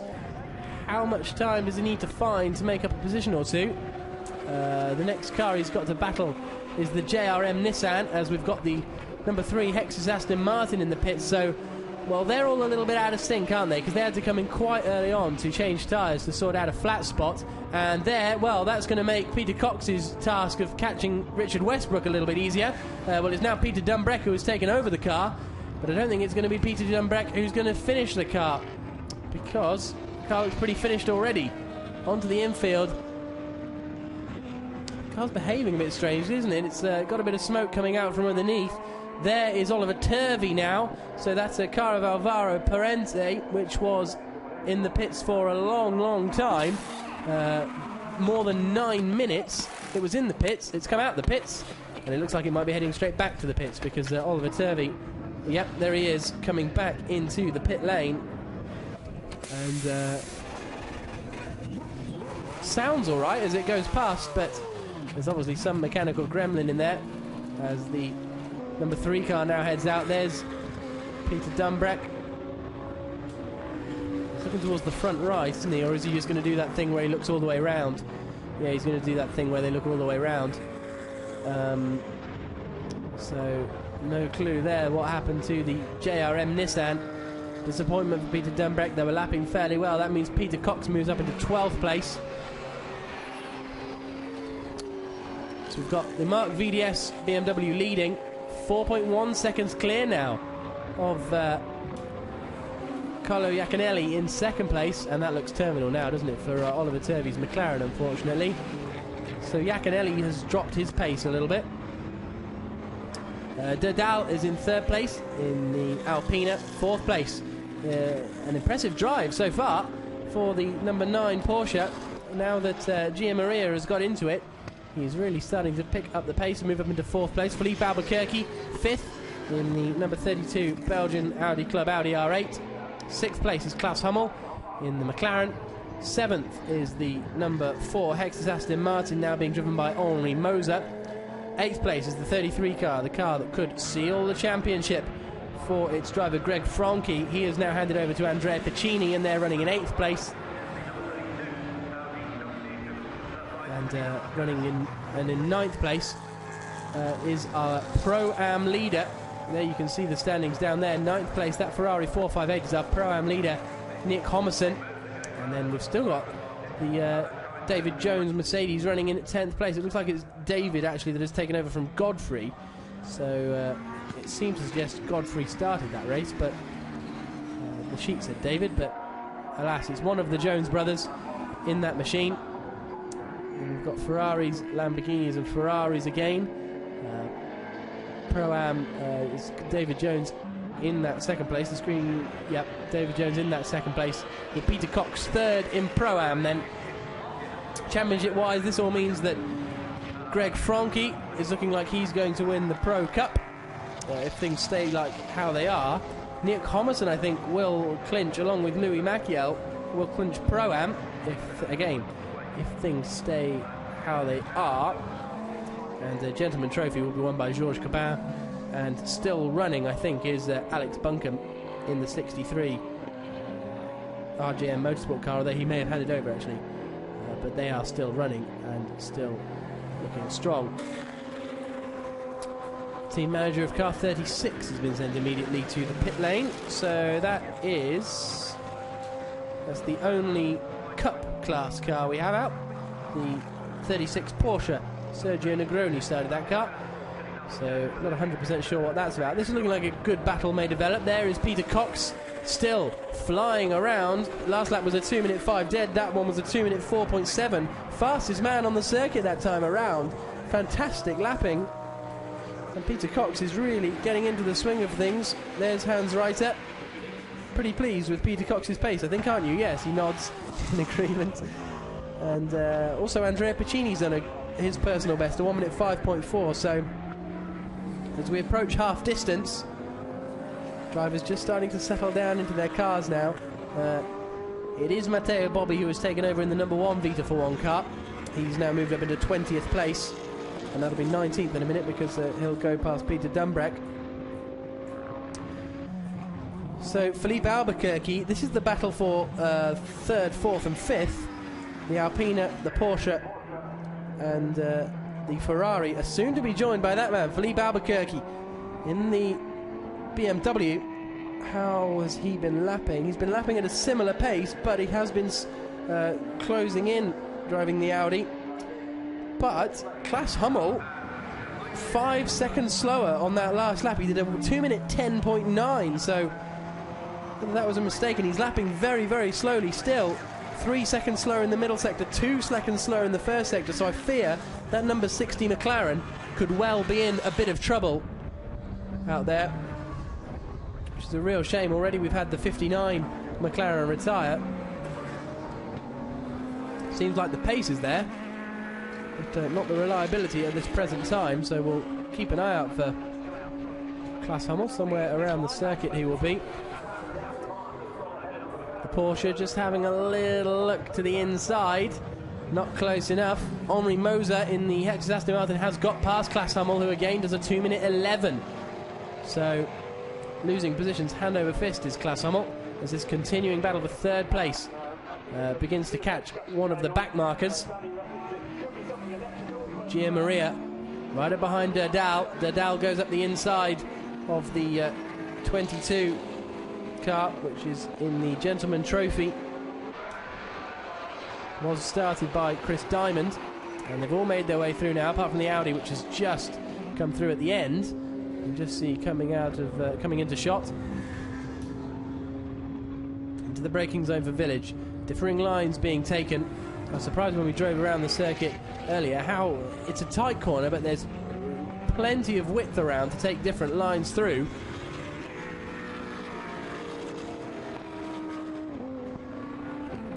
So, down they come then into Brooklands.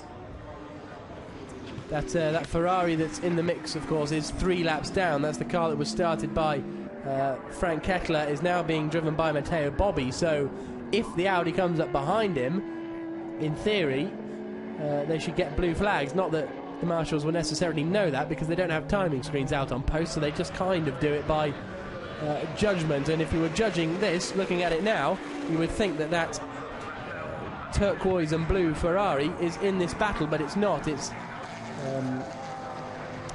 the Audi behind the Porsche and the Alpina that are coming through Beckett's now.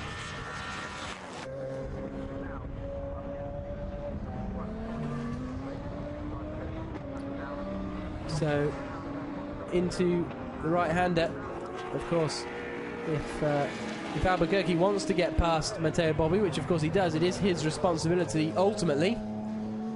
The marshals try and help out with the blue flags, but there's only so much they can do. The blue flags in everything except F1 are merely an indication, a suggestion that there is a faster car behind you, and at this point there isn't a faster car behind him, particularly because the Audi isn't closing in as much as I would have thought, really.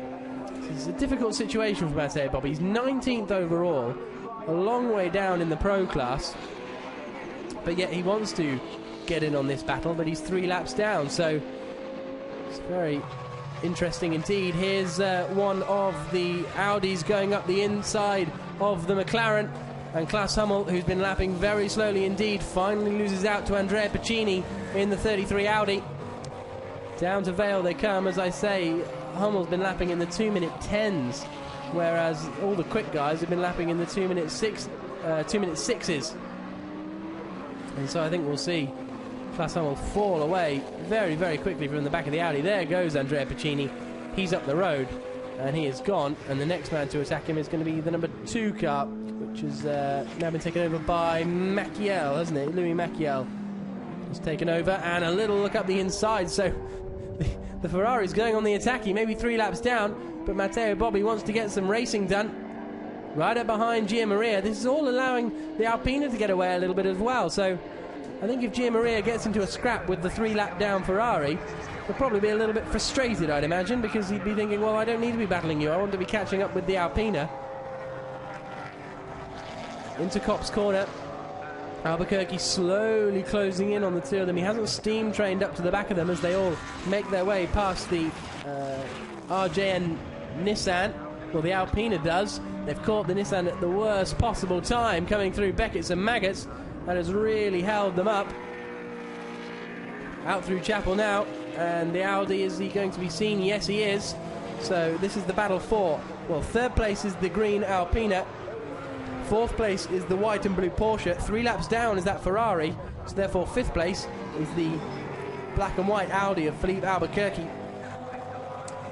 And this now is Albuquerque's teammate Maciel, battling with Godfrey Jones for the lead of Pro-Am, and looks as though Jones has got alongside David Jones, I should say, and Jones has got through. So up into 9th place overall, and the lead of Pro-Am goes David Jones in his Mercedes SLR. Good performance from him, and they competed in the Spa 24-hour. That's the only Blancpain round this season that the Joneses have done. As I say, they've been mainly concentrating on the British GT Championship, debuting this Mercedes. It's its 1st year of competition in the hands of the Joneses. And of course, it's the 2nd race for them this weekend, because they were out in British GT yesterday. I assumed coming into this weekend that it would be the same Mercedes that they're using, but they've actually got 2. So a plethora of Mercedes for the Jones brothers. So what's happened here then? He has now got past, hasn't he? Philippe Albuquerque has got past Matteo Bobbi. So now the order is as you see it. If we ignore that Ferrari, it's 3rd, 4th and 5th, and then the Ferrari is 3 laps down. So Derdal, who's really begun to pull away now as we have less than half of the race remaining. It's a stop and go penalty for car 36 for disrespect of track limits. So that is not particularly good news for Luigi Emiliani in their Porsche 997 GT3 Cup. They're in the Cup class alone, so it's not a massive problem for them particularly. They'll still obviously want to finish as high up the order as they can. It'll probably lose them about 30 seconds or so. Now, what is Peter Cox's progress like? It's very fast indeed. He's closing in on that lead battle for Pro-Am, actually, by some 3 seconds a lap. But how far behind is he? We'll wait for the timing screens to tick over. He's 6 seconds behind and lapping 3 seconds a lap quicker, so I think that Pro-Am lead battle is going to be joined fairly soon by Peter Cox, who's a very, very experienced driver, as we know. Started off doing single-seaters, Formula Ford, Formula 3, Formula 3000, and then really he's been driving tin-tops, touring cars and GT1s and GTs since about 1993. So there's our race leader. He has got a comfortable advantage now, 10.4 seconds over Iaconelli in second place. So that initial pace that our second place man found, Carlos Iaconelli, when he first came out of the pits, appears to have wavered somewhat, and it's now some 10 seconds down the road. Here he is in the black and red Ferrari behind, coming up to lap one of the Rhino Lippert Lamborghinis, I believe. Through Chapel and down the Hangar Straight once more, and then behind them I think is Georges Cabin, still running in the Gentleman Trophy car. And into the right-hander at Stowe corner. So is he? I don't think he's going to be coming under too much pressure from behind, really, because of that slow pit stop. This man, Dylan Derdal, is a little bit too far back to do anything about it. We saw him going into Stowe, our second place man. Dylan Derdal in third, still just coming through the right-hander. Dylan Derdal with a couple of years in Belcar Endurance Championship in Belgium. Competed in there since 2009, did the Fun Cup in 2008. Curious way into GT racing, but that was his first year in racing after doing karting for a couple of seasons. So a fairly young driver, Dylan Derdal, only born in May 1992, so he's up against some very, very experienced drivers, and he's doing a pretty solid job at the moment. Raffaele Gianmaria, the 34-year-old, he certainly has plenty of experience, the man who is chasing down Dylan Derdal. Gianmaria. So Peter Cox, as we were saying earlier, is still lapping ridiculously quicker than David Jones in the lead of Pro-Am. And second place in Pro-Am is still the number 2 car of Louis Maciel. But there is Peter Cox. Can we see that battle in front? Not just yet. The gap was 6 seconds earlier. How is the gap looking now? It's now down to just 4.3 seconds. So it was that last lap. He took a second and a half out of him. That's the car behind, actually, as well, isn't it? So the 50 car, the 50 AF Corsa car of Marco Ciocci starting to close in as well. So that Marco Ciocci, of course, running in the Pro class. Those guys really starting to concertina up with one another. So there's second place in the Pro-Am class, and there is Peter Cox. So there you can see the difference, the amount of time he's taken out, 4.4 seconds on lap 42. Cox is really knuckling down and starting to find a bit of pace. Starting to find a lot of pace, frankly. It won't be long before he's up to the back, and may not be long before he's up with David Jones as well in the lead Pro-Am car, running in 9th place overall as well.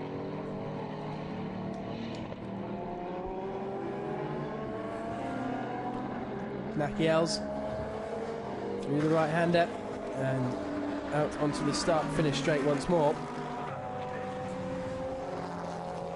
Going in that number 2 Beautiful one, Ferrari 458 Italia. They won their class last time out at Magny-Cours, and they now look like being second in class. And interestingly, being second in class could possibly be key for the title. So we've said that number 36 has got a stop and go penalty. He hasn't taken it yet, and he has been shown the board twice. So he needs to come into the pits ASAP, really. There it is. They're going to give it to him again. Maybe wave it around, jiggle it around a little bit to try and catch his attention. But it doesn't look like it's quite paying off. As I say, the 36 car, the only runner in the Cup class, the De Lorenzi Racing Porsche 997 GT3 Cup car. There's the Porsche in fourth place, still not coming under that much pressure from Philippe Albuquerque. Saying that, he's gone a little bit slow into Brooklands corner. Albuquerque, can he get the inside line into left field? Yes, he can. A little bit of contact between the two of them. Philippe Albuquerque catches Gianmaria completely off guard, I would say, and moves up into that fourth spot. So it's not over yet, though. Gianmaria absolutely nose to tail with him as they head down towards Copse corner. Not enough room on the inside line to make the move stick. And that was a great little move from Albuquerque, the inside of Luffield. Not really an overtaking opportunity, but he managed to get his nose in and lever his way through. As I think our 36 car may have come in this time for his stop-go penalty. Yes, there he is. And getting a telling off as well. And away he goes. Stop-go penalty complete. And back out onto the circuit. So, Philippe Albuquerque in the number 32. WRT Audi R8 is up into fourth position, making that move, and now here is the move. Look, he's on the outside, and then it's a massive late move, and then is there a bit of a touch halfway through? I think there was a bit of side-to-side contact, but nothing too severe. A great little late move from Philippe Albuquerque using all of his experience, and now he's right onto the back of Dedal, isn't he? They were a little bit quicker, even including that overtaking manoeuvre. Albuquerque was 0.2 of a second quicker on that last lap. In the first sector they have matched one another. And there's Peter Cox up into second in class. So Peter Cox makes the move past Louis Maciel, but that's because I think the Ferrari went wide at Beckett's, so Maciel making the mistake at Beckett's, Peter Cox pouncing on it and moving up into second in class. How quickly will it be before he catches up to David Jones in that Mercedes SLR up in front? Not long, if I were a betting man. Down into Vale. And as you can see, very, very pleased with the performance of his car is Reiter. All four wheels over the white line. A little bit naughty there from Peter Cox, but I think it's the marshals at Stowe that seem to be more keen to penalise people than the marshals on the exit of club. And look how quickly he's pulled away now, and he's already starting to reel in David Jones. Philippe Albuquerque has taken 0.8 of a second out of Dedal in the middle sector, so I imagine third position is going to be very close as well, as we see the Blancpain Reiter car begin to close in even more on David Jones. This is the battle for the Pro-Am lead, of course. And this subsequently means that if Maciel finishes down in third place, and Frank Morale is currently running, where is he running in class? Fifth in class. Oh, it may be enough to hang on to the championship win. It's going to be very, very close, and I'm going to have to do some very, hopefully, accurate maths, I think, towards the end of this race to work out Pro-Am Cup, because the others are fairly straightforward. Pro-Am Cup a little bit tricky, and the lead for Pro-Am Cup, I'm sure, is about to change, because into Beckett's and Maggots they come. There is our Pro-Am leader, David Jones, in the silver Mercedes Pressy Spark car, with a Blancpain Reiter car in the hands of the very capable hands of Peter Cox, right up behind as they come through Chapel. Down the hangar straight then, there's a McLaren in front of them. And that's actually for position, isn't it? That's Klaus Hummel still lapping slowly, and it's about to be overtaken by the Pro-Am cars as well, I think. So that is going to move them all up into 8th place if Peter Cox could be in 8th place come the end of this lap. And Klaus Hummel tries to get his way past the back marker, almost a collision there, and through goes David Jones. Then he moves past Klaus Hummel, and that has really held up Peter Cox quite badly. He finally gets around the back marker, and here's the battle for third place. I thought it would be closing in. Felipe Albuquerque tries the same manoeuvre that he did previously. This time, Dylan Didal is equal to it, sees that one coming, and leaves the door closed. Across the line they come, into Copse Corner. The Porsche is just putting a lap on Georges Cabin, still leading the Gentleman Trophy. But third position right together into Maggots and Beckett's. High-speed corners is where, as I've said before, the Alpina is very strong. So in theory, the Audi shouldn't be that close here, and I think it'll be through the tighter and twistier stuff that maybe Felipe Albuquerque will be able to make his move. Out onto the hangar straight. It's tucked right up behind, and it's not going to be close enough this time down into Stowe Corner. You can see and there's a spin. That has got to be the 60, and that must have been right in front of Peter Cox, that spin. So, oh, that's beached. I fear that, well, cars have gone off there in Formula 1 and they've done it with a live snatch, so hopefully the marshals will be feeling like they can do that there. So that, of course, was Klaus Hummel, and that ends the day for McLaren, unfortunately. It's such a strong start, running third and fifth. Now both cars out of the race. As I say, hopefully that will all get sorted and can be moved away. Here's this continuing battle for third position then. The Alpina are a very difficult car to get past because of its straight line speed. Is that the move up the inside from Albuquerque? No. He knows the strength of his Audi. Try to give it a push. I think it's going to take more than one chap to push it. They're about to get covered in gravel, I'm sure, when they fire up the rear wheels. That battle making its way down into Brooklands. Of course, yellow flags will be out probably at Brooklands, so I imagine there'll be no overtaking into Brooklands. In theory, anyway. Turn through Luffield. There is the car. Dangerous position. I wouldn't like to be the race director calling that one. Out onto the start-finish straight then. We've still got the number 40 car, Marcus Paltala, out in the lead of this one, but with crucially with Andrea Piccini running in 7th place for the Greg Franke car. That's enough to seal him the championship. So if things stay how they are now, he will take the title, Greg Franke. Battle for third through Chapel again. I think this may be a bit of a long waiting game now for Felipe Albuquerque, because he is going to find it very difficult, I would suggest, to get past his Alpina, because such is its strength in a straight line. He's going to need one of his cunning little darts up the inside. Felipe Albuquerque, the 2006 Formula Renault Eurocup and North European Cup champion.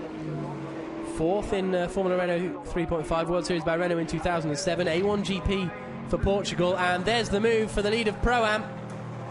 The Blancpain Reiter car moving up past David Jones down the start-finish straight into Copse, and Peter Cox moves into the lead of Pro-Am. David Jones drops down into 2nd. Still in 3rd place is Louis Maciel.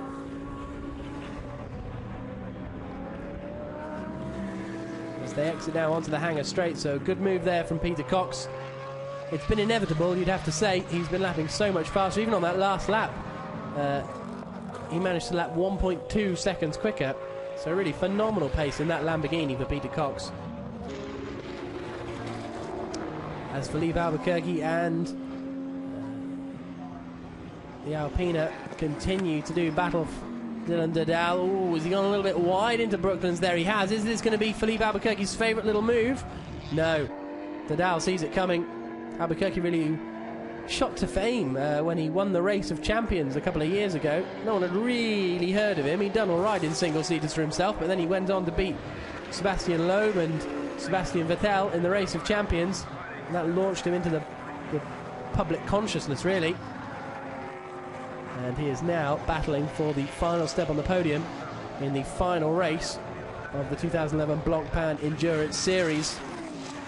Could be higher, you never know what's going to happen. We've got a final round of pit stops, of course, coming up in about 15 minutes' time, I would imagine. Car 60 will be snatched, so in the McLaren there will be no need for the safety car, which is excellent news as they come to lap the 19 Porsche that's been in a bit of dramas today.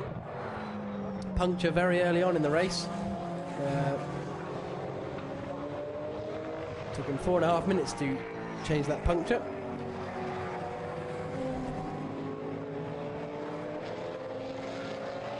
Down the hill towards Vale, and the gap isn't. It's fairly similar, isn't it? It's about three or four tenths of a second for a considerable amount of time now through club. Andrea Piccini set his fastest lap of the race so far. It may not be long. And here's the replay of the spin. Oh, yeah, just couldn't quite hold it. Goody, the McLaren, and then he backed himself into the gravel. That was a bit strange.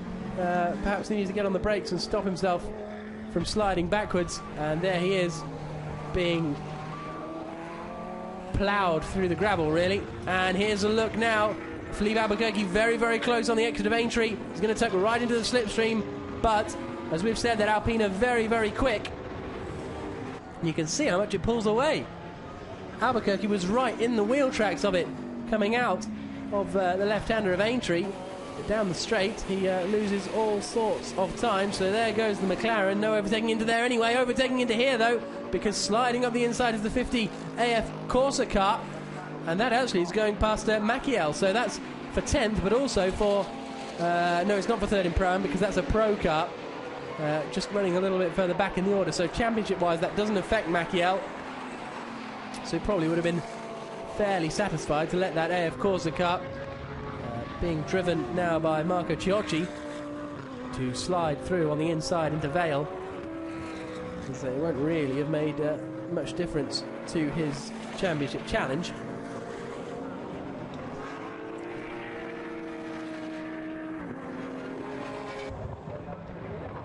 Down the hanger straight comes this continuing battle for 3rd place. It's the Alpina P6 of Dylan Derdal, with Felipe Albuquerque in 4th place in his WRT Audi R8. They've been dueling for a number of laps now as we hit the 50 lap marker, with 1 hour and 11 minutes remaining in this Blancpain endurance season. In the pits is one of the Hexis cars, and who will that be, I wonder? Can't quite see which team that is. There was one, I think it was the 3 car was out of sync, wasn't it? Because he had to pit early on for some fresh tyres. So whether they're still out of sync or whether it's an early stop for car 4, it's the car 4 car, so it's Henri Moser. And well, the 60 car has got out of the gravel. Surely he will just have to drive back and park in the pit lane, because you can't really get a push start. Here's Albuquerque. There we go. I said it would take a cunning manoeuvre at a slow part of the circuit. That's exactly what happens, but the Alpina is so good with the traction, it manages to get it down better, and it can't quite keep it up through Aintree. So Felipe Albuquerque makes up 2 positions just by catching people off guard. Brilliant work as they come down into the left-hander. The Portuguese driver really, really sharp on it today. He's about to lap the 36 car, and big slide there from Dylan Derdal. He is probably quite annoyed that he got caught out at such a simple part of the circuit, and well, he's going to pit actually. So Dylan Derdal is the first of our front runners to dive into the pit lane. So hopefully that will, for him, hopefully that will negate any problems. So that means that he's going to be taken over by that 41 car, Dino Lunardi, the man who took pole position yesterday, I think. Dylan Derdal climbs out the car.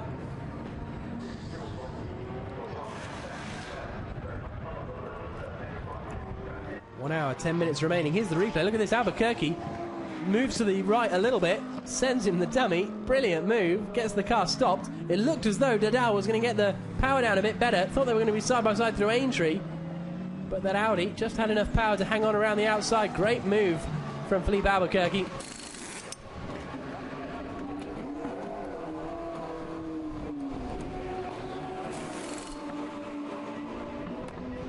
So the yellow flags have been removed from Luffield corner, as has the car. And a pat on the back for Dylan Derdal, because when that car came into the pits it was 2nd. and he's brought it in. He would have brought it in 4th place, wouldn't he? So, for some positions, not the dominant performance we were expecting to see from the Alpina today, has to be said. We were expecting it to rocket away at the front of the field. But alas, no. Oh, a little bit of trouble with the right rear air gun there by the looks of things. And away goes Dylan Derdal. So a good pit stop is somewhere in the region of 1 minute 35 seconds. That's a proper good one. 1 minute 40s is kind of average. 1 minute 50s is approaching slow. So we'll see how quickly that changeover was for Dylan Derdal, or now Dino Lunardi, who has taken over. As I say, first of the front runners to pit. Car 31 spun and continued. So that's Fabian Michal. So Georges Cabin's car spun and continued. As we say, he only needs to finish to take the championship. That was at turn 16, so that's Brooklands, who's had a little spin. Now, this is not for class position, but David Jones is going to defend for all he's worth from the Pro AF Corsa car of Marco Ciocci. Ciocci's going to get the cutback, though, and slide up the inside into Aintree. Surely David Jones will try and hang it around the outside, but it was a done deal, really, and that moves Ciocci up into 8th place. And no surprise, really, because he's the fastest man on the circuit on that last lap. Closely followed by Philippe Albuquerque, so Albuquerque, I think, will be a bit frustrated when he has to pit in and hand over to Stefano Telli. So David Jones, strong performance at Spa from the Mercedes, and a strong performance here, still leading the still second in the Pro-Am class. Peter Coxon is still leading it as across the line they come. What was that lap pit stop? A 1 minute 50.6 pit stop for Derdal, so not particularly quick, as the Mercedes goes a little bit wide there. Not too much damage done with the concrete runoff these days, or tarmac runoff I should say. It is a very good looking car, certainly my favourite car in the British GT field. As it exits through the left-hander of Chapel down onto the hangar straight once more, you can see the speed that the Pro car has. As we see, is this a battle for position? Well, this is the recently pitted Alpina, now being driven by Dino Lunardi. He's just got past one of the Rhino Lampert Lamborghinis. So what position is this? That was the 6th Lamborghini he just got past, which is now being run by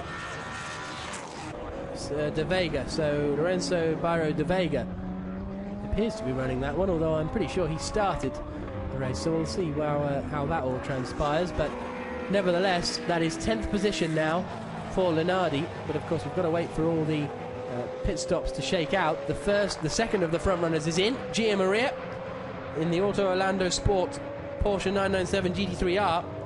He is going to come in and hand over to Paolo Ruberti.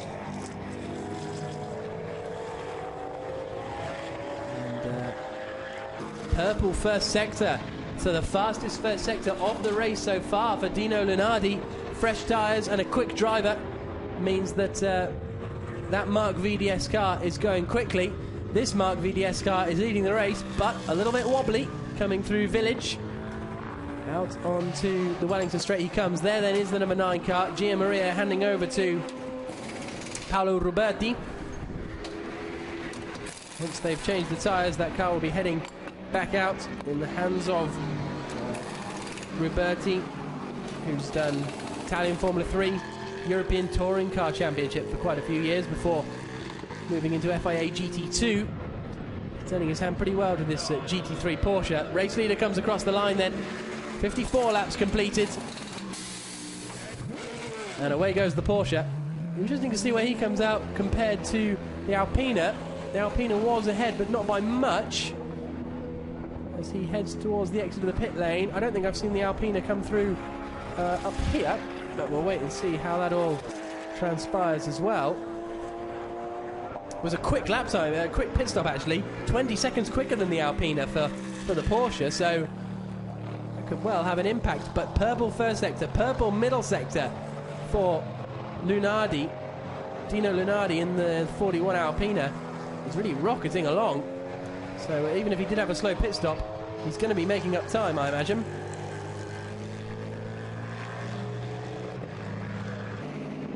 Car 2 now is getting a telling off for not respecting track limits. That is Louis Maciel.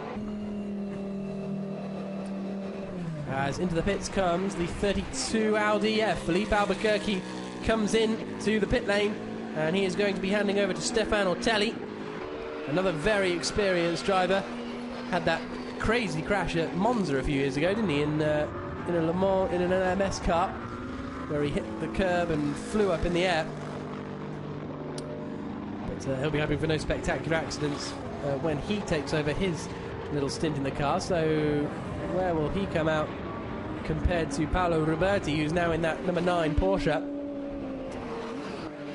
All seems to be going okay so far. The refueling and driver change is a fairly straightforward part. It's now when everything gets a little bit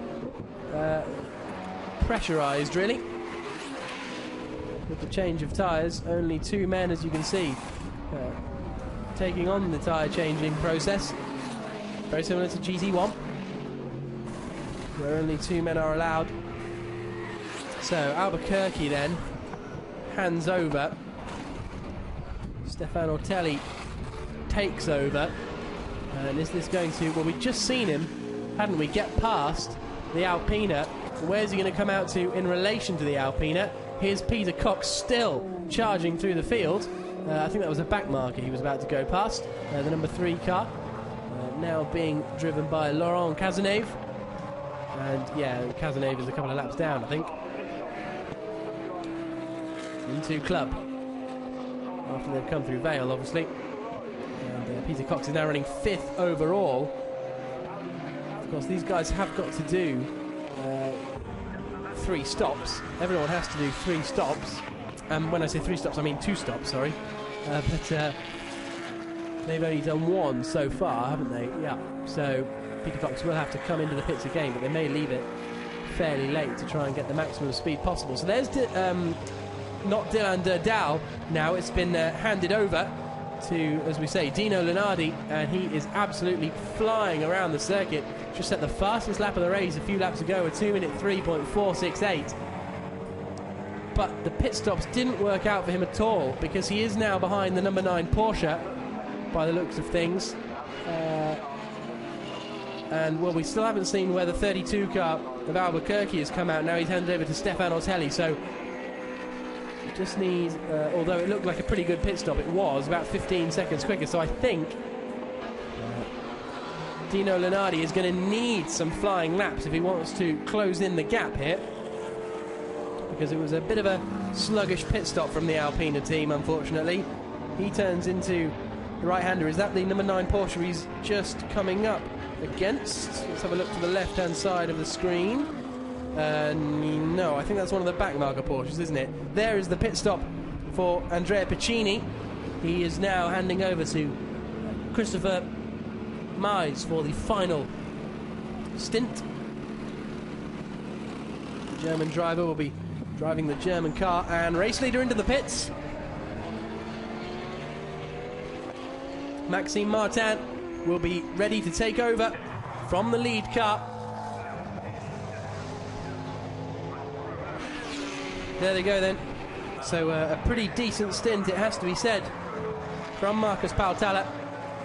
Still in with a chance if they win this race and our championship leaders don't get any points, which is the 33 car that's in there now, then he still has a chance of winning. But Christopher Mize will be heading out, still in the top 10, and 8th place is all they need to take the championship. So it doesn't look like that will happen as we head into the final hour of the Blancpain Endurance Series for 2011. Still plenty to be decided, so we'll try and work out exactly what's happening there. So looks like the Porsche now is ahead of the Audi, the 32 Audi of which was Albuquerque, wasn't it? But it's now handed over to Stefan Ortelli, so the Porsche has leapfrogged them in the pit stops. And how far behind is the Alpina behind them? The Alpina's just coming into that shot, I think, that we cut away from at the last minute. So race leader back out. Will he have a comfortable margin? I'd imagine so. He's coming out of the pit lane. Our second place man is still at 29. Ferrari, has he pitted then, Iaconelli? No, he hasn't, has he? So the blue Porsche is the first car that stopped, so actually is a massively comfortable advantage for the BMW Z4. There he is, back out on the circuit, tucked in behind, I think that's the number 2 car now, isn't it? One of the Vita for 1 cars. Anyway, out onto the hangar straight, and Maxime Martin, very, very quick driver, qualified the car 3rd on the grid yesterday. I have no doubt will be lapping pretty quickly once he gets going. Dino Lunardi is still setting purple sectors, even 3 or 4 laps into this new fresh set of tyres, so the fuel's coming down and his lap times are coming down as well. It won't be long before we have a royal battle going on there. Christopher Mies now is down in 8th position. He has come out of the pits, but I think there are people in front who have yet to stop. The 50 car of Sciocchi is yet to stop, as we see Maxime Martin trying to find his way around some of the back markers. That is Michael Bartel. He's trying to get past, or is it? I'm not 100% sure if the number 2 car has done its second stop. Yes, it has, so it is Michael Bartel. Michael Bartel, who is up behind, coming through Aintree. Now here's Lunardi. He is coming up behind the 29 machine, who is leading but hasn't stopped. So this is unlapping himself basically, isn't it? The Alpina going around the outside. So that car of Iaconelli is our race leader, but as we say, he has not yet made his final pit stop. And such is the pace of Lunardi that he has managed to unlap himself. Now, where are the cars in front? Those 2 in front of him are battles for position. I think is going to be something like the battle for 3rd and 4th, isn't it?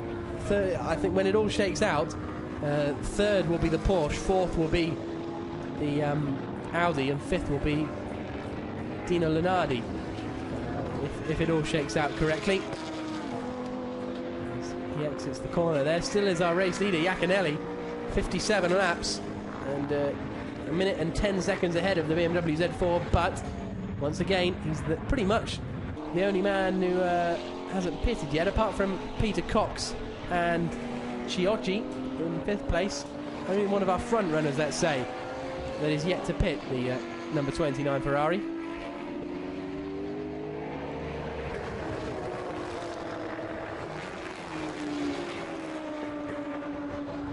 Across the line comes Stefano Ortelli. Is he any closer to Paolo Roberti that time around? He did lap significantly quicker, 9/10 of a second quicker. So in this battle for what is 3rd position, once all the pit stops have sorted themselves out, Ortelli looks like he's going to claim it fairly soon, because not really troubling any of the apexes there is the Porsche. So Paolo Roberti, taking a little bit of time to get into the swing of things, is about to be passed surely by the Audi. He cuts him off on the run down towards Stowe Corner. Is the Audi going to dart to the inside? Thinks about it, but not enough of an overlap, and not a big enough stopping zone to just do it on the brakes. Let's see if Roberti can find an apex at some point. He's got one there at Vale, and so it was through the quicker corner. The Porsche seems to be struggling. Doesn't really make sense, because they're only going to have had 5 or 6 minutes on these fresh tyres, so it should still be pretty grippy. Is that the 29 car in the pits now, our race leader? Yes, it is. So Iaconelli comes into the pit lane, and he will be handing over for the final stint to Giacomo Petrobelli as this battle continues. I wonder where they'll come out in comparison, actually, because this could be quite close to these two as they come through Aintree. This could be very, very interesting to see. Well, there he goes, actually, so he's right by the end of the pit lane, so that's a good stop. One of the fastest stops we've seen, actually, from Iaconelli, handing over to Petrobelli. So Petrobelli moves out. So is he still ahead of Maxime Martin. We'll have to just try and figure that out, because on the timing screens he is, as they come through Beckett's and Maggots. Is that 29 Ferrari now the lead? No, he isn't, is he? So number 9 car, Paolo Ruberti, is still hanging on ahead of Stefan Ortelli. And now we've got the McLarens doing, but oh, so that's a, yeah, that's 60 McLaren then, now being driven, as we said earlier, it was handed over to Adam Christodoulou. So even though he beached it in the gravel and the marshals pushed him out, he's still out there racing, and he is right up behind David Jones, even though Jones is a couple of laps ahead, I think. There is the 50 AF Corsa Ferrari, I think, in the pit lane. Yep. So he's our final one, really, of our front runners. Once he's dispensed with, and the 24 car of Peter Cox, once they have both pitted, we will have a clear view of the order. Here's Maxime Martin through the right-hander and out onto Woodcote Corner. So he is leading the way as he comes across the line, and he cuts the time beam for the first time since the pit stops, and he has now moved back into the lead ahead of Petrobelli. So Peter Cox running in third, but again he does still have to make that final pit stop, so it means that third now in essence I think is going to be Paolo Ruberti in the number 9 Porsche ahead of Stefan Ortelli and the Alpina car of Dino Lunardi.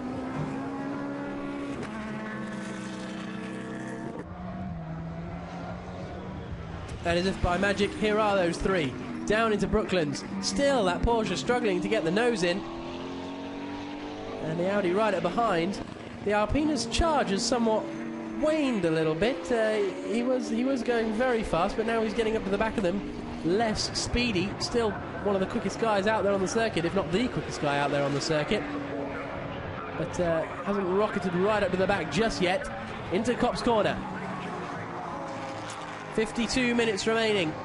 A couple of wheels put on the AstroTurf on the outside there by the Audi. It's not really going to help Stefan Ortelli in his quest to catch down and pass Paolo Ruberti for what will be the final podium position. Yes, I was just seeing where the 29 car had come out. He's got fairly comfortable margin, actually 26 seconds over this battle, so it should be a fairly comfortable second place. There's a McLaren up on its jacks once more, so they're strapping him back in. It looks like they've fixed the car, and they're going to send Danny Watts out for a 51-minute little hurrah. See what he can do, and it'll be good to see Danny Watts back out. Matteo Bobby has come in the number 1 car. He's going to be handing over to Nico Verdonk for the final session of the race. Here's the Alpina then, right on the back of these two now. Is going to be a 3-way scrap for third place. Down into the right-hander at Village. The Porsche going very defensive. The Alpina almost looking out of control as the back end steps out from him. You can see how much ground that cost him, just that little slide. And Stefan Ortelli must be thinking, well, I've got to get past this Porsche if I want anything to try and put as much distance between me and the Alpina as they lap one of the slower AF Corsa Ferraris. I think that'll be the Pro-Am Howard Blank, Yannick Malgol and Jean-Marc Becheler car. There's the McLaren still in the pits. Look, they were about ready to go. Are we heading out? Don't know. Through Woodcote Corner, across the line. Still Peter Cox out there, so I imagine he's going to do a long stint and then hand back over to Mark Hayek. Look at that, all 4 wheels off at Cox. Stefan Ortelli, in fact, must respect track limits. That's just been fed to our timing screens. That's down at Stowe Corner again. So, and there, unfortunately, we have the Hexis AMR Aston of Fred Makovicky stopped at the side of the road. Was it Fred McAvicky? Yes, it is. I think he has handed over, hasn't he? He was due to be doing the final stint, so that doesn't look particularly healthy for that car. Stopped at a fairly decent place. No safety cars. I've just cursed it, haven't I? But no safety cars so far today. As this battle for third drops down into Vale. Outside, and they come into the second apex at Club. And you see what I mean about Lunardi there. He was quite far behind considering the pace he'd caught up with him. He's now lapping very similarly. Here's Peter Cox. Is he going to be coming in this lap? Yes, he is. Or it looked like he was taking a narrow line. Yeah, Peter Cox comes in, the final one of our front runners to make a pit stop. Got it up to second place when he's coming in now. So still leading Pro-Am.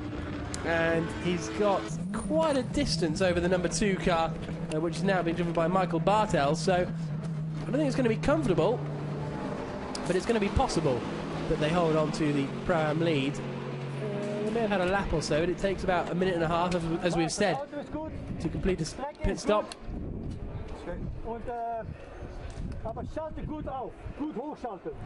I wish I spoke German. I could tell you what they're saying, but I can't. So they strap him in, and Mark Hayek heads out of the pits. There then is the number 2 car. That's the car he's battling with for the lead of Pro-Am. And he's only down at Vale. Refueling done. Here come the tyres. This might be fairly close.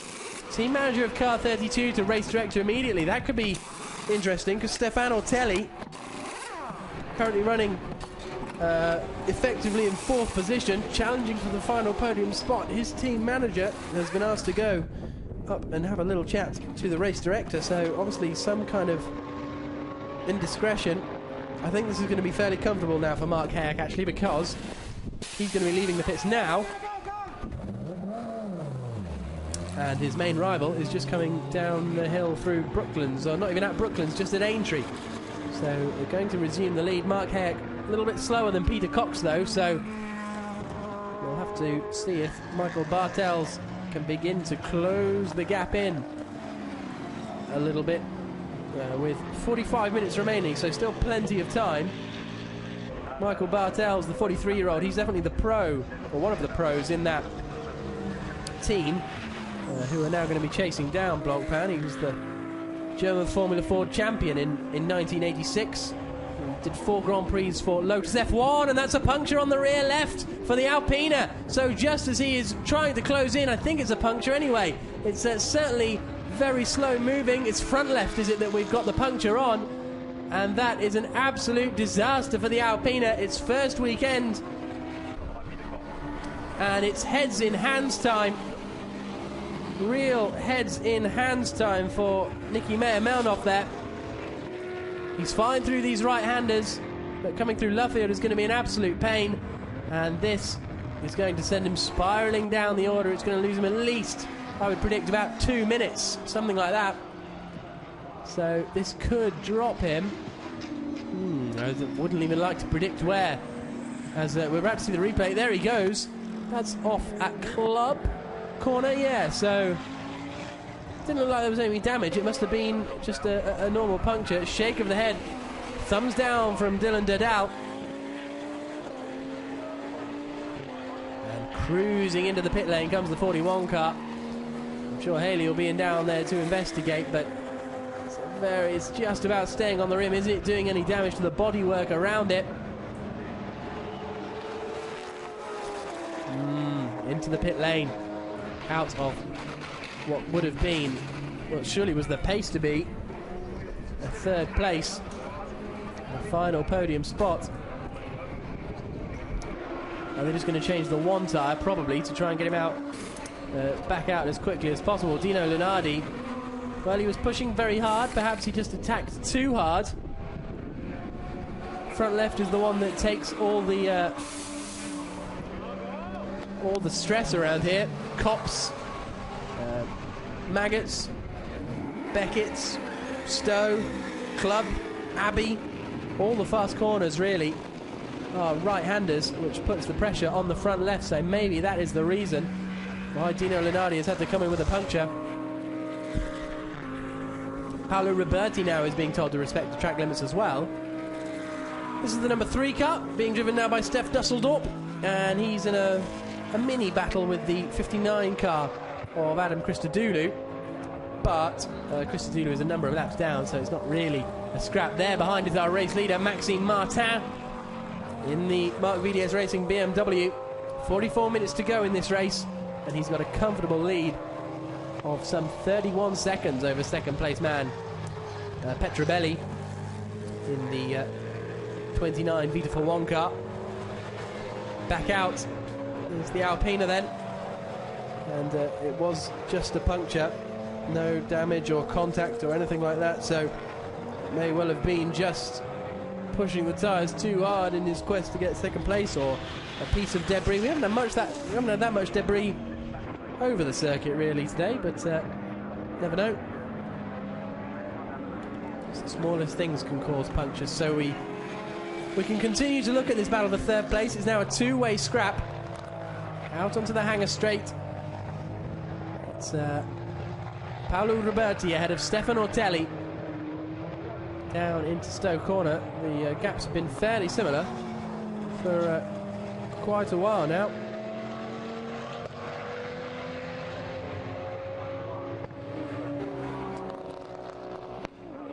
Into the left-hander, a lot of curb being taken there by Roberti on the inside and on the inside of Club Corner as well. Bartels is now coming under attack as they turn into the left-hander. This is from the 50 AF Corsa car. It's been handed over to Matt Griffin, the Irishman, who is another driver who's been very prominent in British GT and very quick in British GT as well. This isn't a class battle, so even if Bartels loses this position, he is still going to be second in class. But he is lapping quicker than Mark Hayek, actually. It was 6, 8, 9 tenths of a second.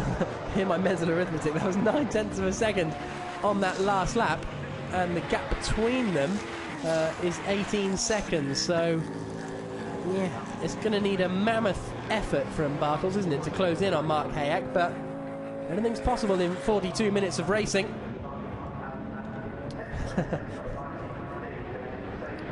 There is a member of the GT1 team as they enjoy the racing here.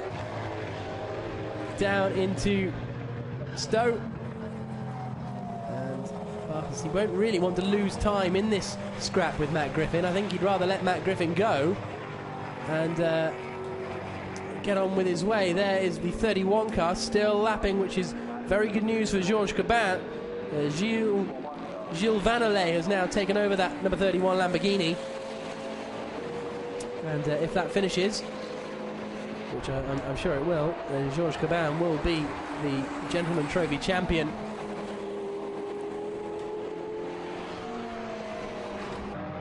Side by side then, the Audi's looking up the inside on the run down into Stowe. Is Ortelli about to take third place? Yes, he is. And there's nothing that Roberti can do about it. Actually, Ortelli was ahead as they crossed that sector time. Goes defensive on the run down into Vale. Roberti to the outside.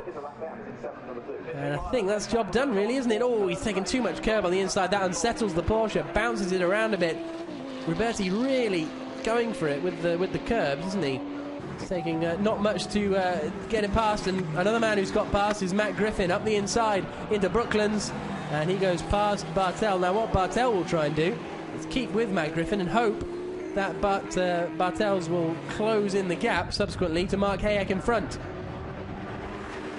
And they need to be careful as well, because not too far behind, I don't think, is Dino Lenardi. You just saw him flashing through there. The 33 car, crucially for the championship, Christopher Mize is still running in 5th place. So Hayek is leading Pro-Am. He's going to be coming under a little bit of pressure. Let's hear from Peter Cox, who did the middle stint in that Lamborghini. Peter, do you think that you've left the Lamborghini in a good enough position for Mark to bring it home in a good result? Well, I don't know. I mean, I pushed very hard, and the last few laps I had a bit of traffic, which was very stubborn traffic, and that cost me extra seconds, maybe 7, 8. And I hope, we'll see how he does. I haven't seen the lap times yet.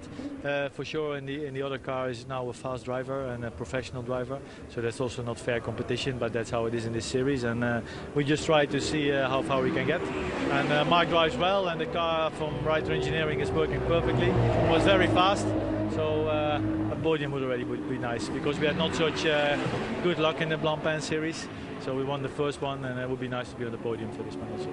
Thank you. So Mark Hayek still holding on in the lead. I think it could be fairly comfortable for the podium. I feel like Godfrey Jones is a long way back. They've made their final pit stop now, the Jones brothers, so it's Godfrey Jones back in that number 90 Mercedes SLR. Mark Hayek about to be lapped by our race leader, Maxime Martin, who's lapping a second quicker than the rest of the field at the moment. Oh, apart from Christopher Mize, actually. He's just done the fastest lap of anyone on that previous lap, 2 minute 5.214. So he's lapping pretty strongly as well. And as I was saying before we went to that interview, Christopher Mize, if he finishes in 5th place, that is the championship sealed for Greg Franke, no matter what else happens. Is he far behind Paolo Roberti?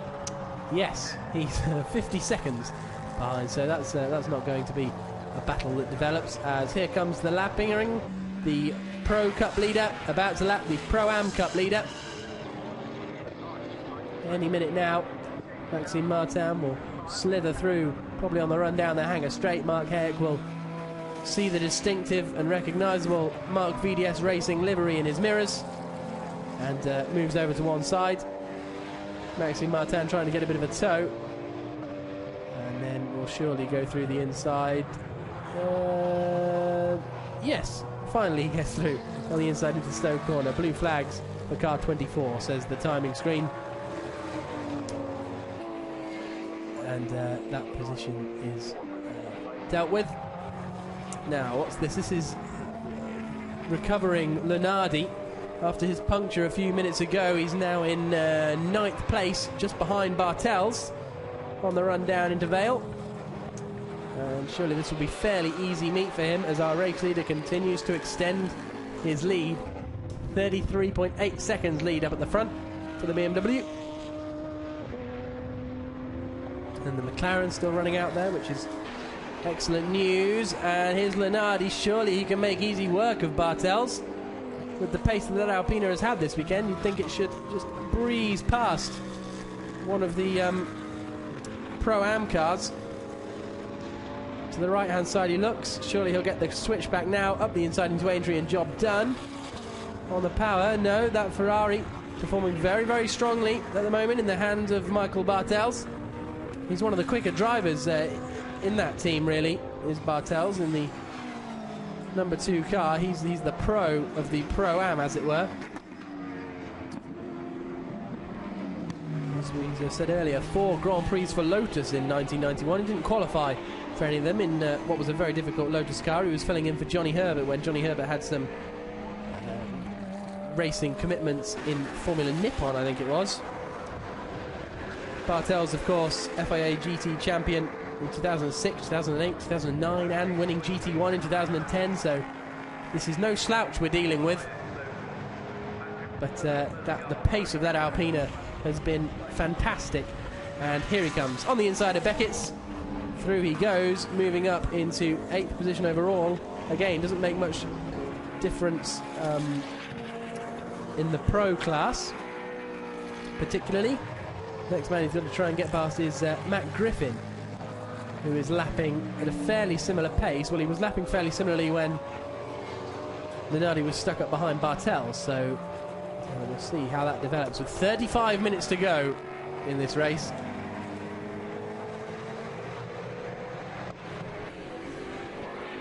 The hospitality suites with the guests looking over Brooklands.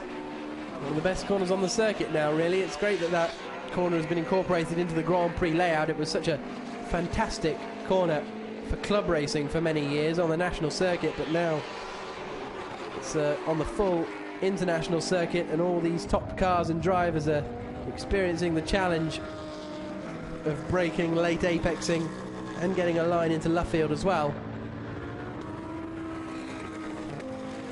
I think this will be a a what might have been situation for Dino Lunardi, because, well, for him and the whole team, because they were much quicker than anyone else in qualifying. Everyone expected a bit of an Alpina domination this afternoon, but it hasn't quite developed that way, has it? It looks like they're going to finish down in something like 8th position, unless they can close in on Matt Griffin, he's only possibly 4 seconds ahead, something like that. In fact, that might be him coming through Woodcote Corner just in front of, we'll see as they come across the timing screens. Yeah, across the line goes Matt Griffin in the AF Corsa car. Gap between them just 3.1 seconds, so may be able to move up to 6th in class, Dino Lunardi, by the end of this race. I think Christopher Myers has got too much speed and too much of an advantage to do anything about him, but 6th in class could well be a possibility.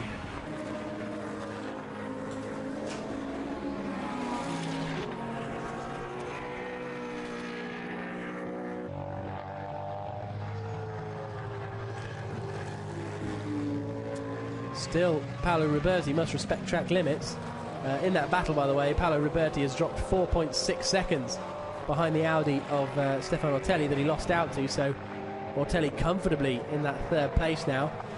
13 seconds behind 2nd place man, but lapping 2 seconds a lap quicker. So that could be something that could develop. That means in about, if they continue at this kind of pace, in about 12 laps time,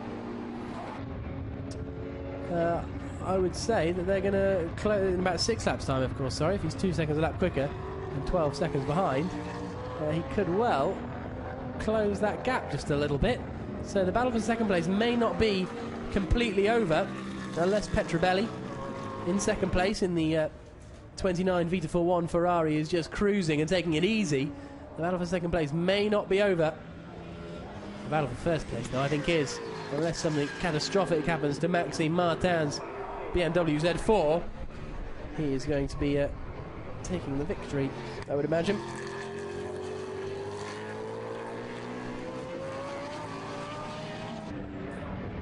Through the right-hander they come.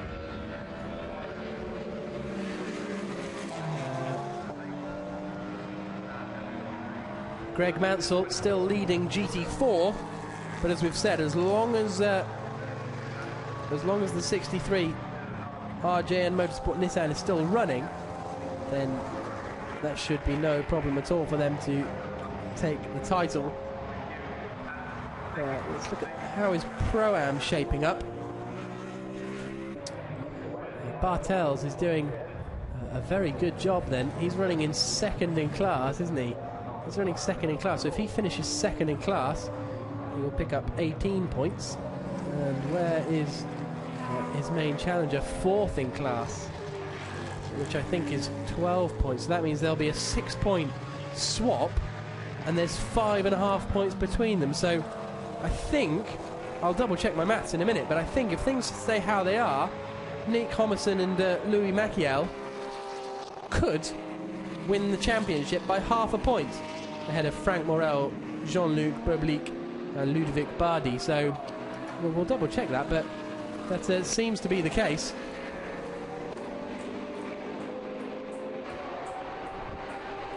Yeah, so unless Bardi, now driving the number 20 car, can get ahead of Godfrey Jones, what's the gap between them?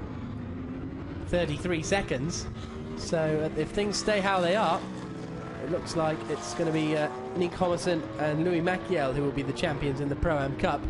Michael Bartels hasn't competed all the rounds with them, which is why he is not up the top. He has only competed in the Spa 24 Hour with them, I think. It's his only race with them, Michael Bartels, because he's only got 25 points on the board.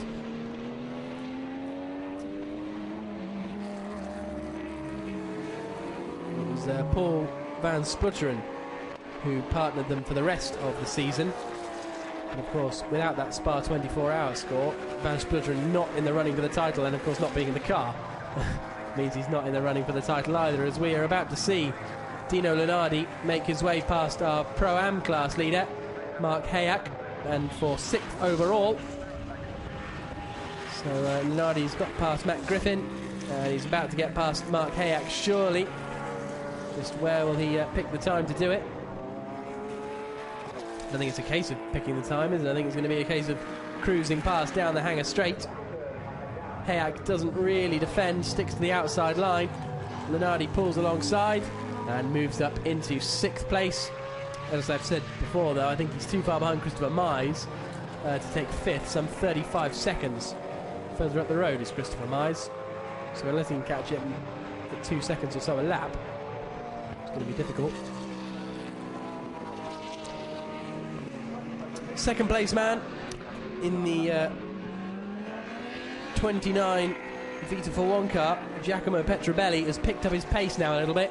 The gap is extended to 13.1 seconds between him and Stefan Ortelli, so the battle for 2nd place isn't really on. Petrobelli must have just been cruising and has put in a hot lap just to prove, yep, I can stay quick. You haven't got a chance of catching me, Stefan. So Ortelli 3rd. The number 9 Porsche still in 4th place, ahead of the 33 car of Christopher Mize, who is some 50 seconds down. As we see moving up into 6th position now, 7th position I should say, Matt Griffin making his way past Mark Hayek. They are in different classes, aren't they? Yes, so Hayek still leads Pro-Am, Matt Griffin up to 7th overall. What advantage does Hayek have over the 2nd Pro-Am driver, Michael Bartels? 7 seconds? Yeah, 7 seconds. So unless Bartels can find some real pace, which he can't, doesn't really, well, that last lap he was 3 seconds quicker. I think that was because Griffin was getting past. I think that 4 seconds quicker. So there may still be a lead at the end of this race, a challenge for the lead at the end of this race in the Pro-Am category.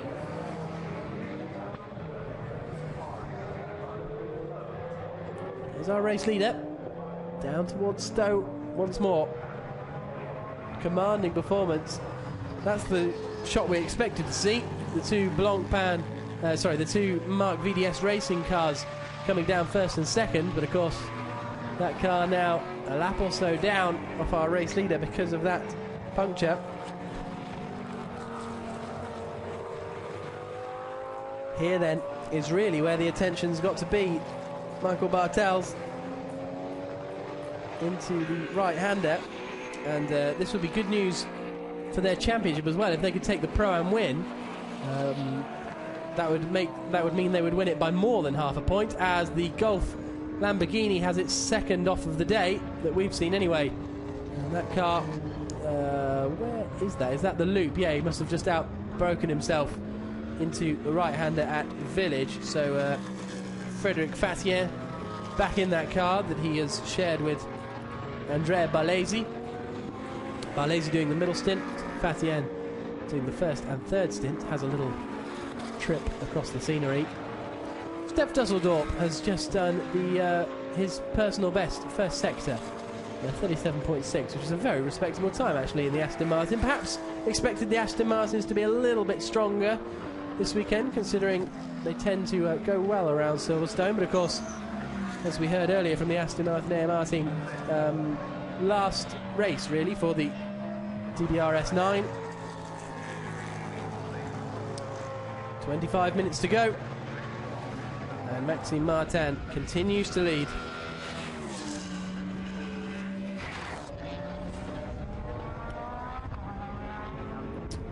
So, if they continue on with this, Marcus Pautala will move up into 2nd in the championship, and he's with Haley. Marcus, if you take this win, you can potentially finish 2nd in the championship. It's quite an achievement. Yeah, it's pretty good, and also winning the last 2 races, it's been great time. Of course, this one is not over yet, but it's going according to a plan, and it's looking good. Thank you. It is, of course, worth pointing out that if the current championship leaders, Christopher Mize, well, he's not the championship leader, but his teammate, the 33 car, is Greg Franke. If something was to befall them in the remaining 24 minutes, then I think Marcus Pautala would win the title.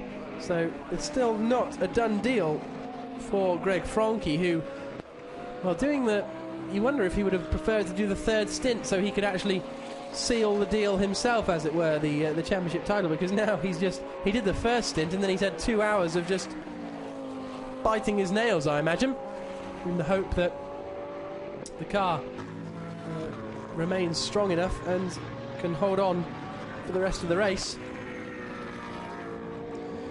So there's Michael Bartels.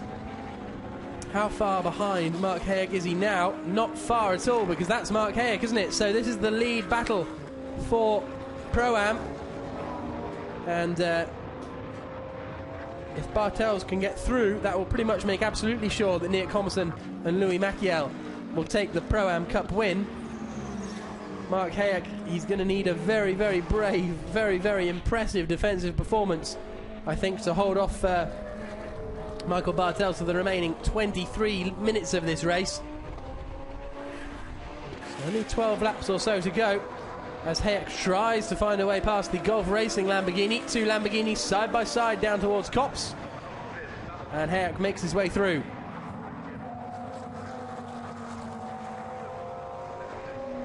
And close behind is Michael Bartels, so been a good stint from Bartels, and it will bring a bit of joy to the Vita for One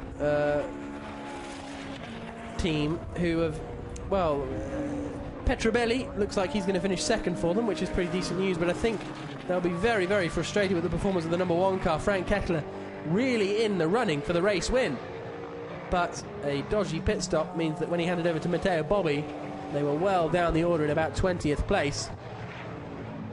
Nico Verdonk has managed to pull them up into about 14th position, but still not a particularly good afternoon for them at all. They have still, I think, finished 9th in class, so will pick up a point. But let's look at this, because this is the Pro-Am class lead battle.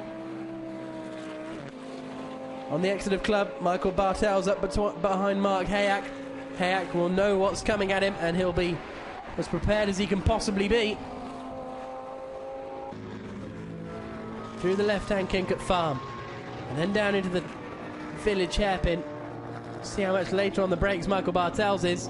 Now, where's he going to pick to try his move? Is he going to someone up the inside? Yes, he is. There's not enough room there. Hayek gives him room, though, and a little bit of a fishtail from Michael Bartels means he doesn't quite pull alongside. Don't think he was really close enough to pull that one off. Will he manage it down into Brooklands corner, though? Shows his nose on the inside, nowhere near close enough. Lamborghini fairly quick in the straight line. Hayek meets the apex nicely, hugs it all the way around, and then through the right-hander at Luffield, perhaps drifting out a little too wide. You could see how much of a tighter line Michael Bartels took. And as a result, they're right together through Woodcote corner. Maybe 3 or 4 car lengths between them. In time, that is 3.5 tenths of a second. As they exit Copse. Down into Beckett's and Maggots. Now the Hanger Straight is a decent opportunity for overtaking, especially if Michael Bartels can be a little bit quicker through the Beckett's and Maggots complex than Mark Hayek. And he is right on the boot lid of the Lamborghini. Right on the, well, not the gearbox, because that's in a little bit of a different place, but he is right underneath. They're going to overlap the 36 Porsche and make their way through. Is this the move now from Michael Bartels? It is, up the inside. Hayek doesn't fancy hanging on around the outside, and the Pro-Am Cup lead changes. Michael Bartels, with 20 minutes to go, moves into the lead, and as a consequence, moves Nick Thomason and Louis Maciel, his teammates, just a tiny bit closer to winning the inaugural Pro-Am Cup in the Blancpain Endurance Series.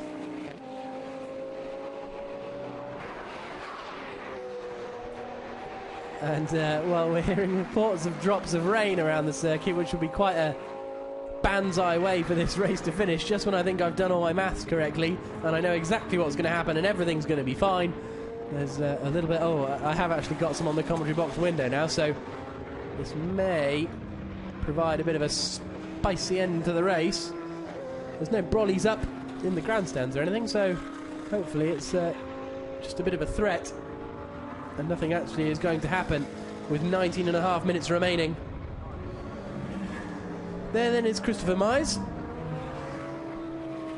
And Greg Franke then, if Christopher Mize can hold on to this 5th position, Greg Franke will be the champion of Blancpain Endurance.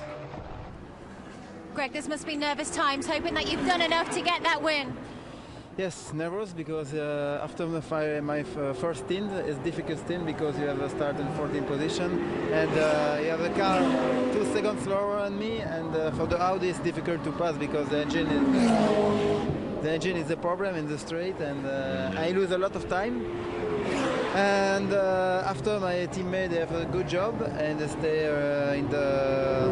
It's important to stay the 10th first position to take 1 point because the BMW is first, and for the end for the race remain 20 minutes, and after it's finished. Thank you. Excellent to hear from Greg Franke. He goes back to the pit wall to bite his nails a little bit more, I imagine. There is the man driving his car at the moment, Christopher Mize, running very, very strongly, about 0.7 of a second quicker than Paolo Ruberti in front of him, but there's 13 seconds between them, as there has been for quite a while. 8.7 seconds only the gap between second and third, Petrobelli and Stefano Ortelli, but that's not really coming down too drastically. Well, it seems to fluctuate big time, really, the lap times between second and third. I mean, Ortelli 5 or 6 laps ago was 12 seconds adrift. He's only taken 4 seconds out in 5 laps, but yet sometimes he's lapping 2 seconds a lap quicker, so it's a really curious battle we've got over second and third.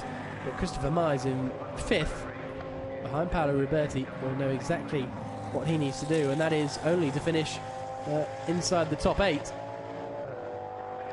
in the class, of course. So that means that actually he could finish in 12th position overall and still take the championship. So Petrobelli is getting caught, as we said, by Stefano Ortelli. It just depends how long there is left in this race. 8.7 seconds was the gap before. As we see, crucially, we see the Nissan still circulating, which means that that car being driven by Jordan Tresson, Christopher Ward and Alex Buncombe should take the GT4 title come the end of this race. Here is the 29 car though, Petrobelli. Look, as you can see how inconsistent, like I was saying, how inconsistent the gaps are coming down. 0.4, 0.7, 2.2, and there's the visible difference. Again, 7.6, so only half a second the gap came down on that last lap, so it's really going to be Stefano Ortelli is going to have to give it everything he has, I think, if he wants to move up a place.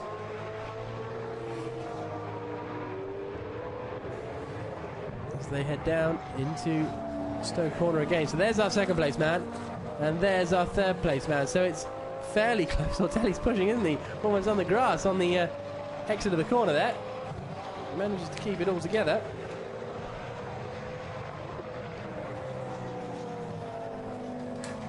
So we have 15 minutes to go in what has been an intriguing 3-hour Blancpain endurance race.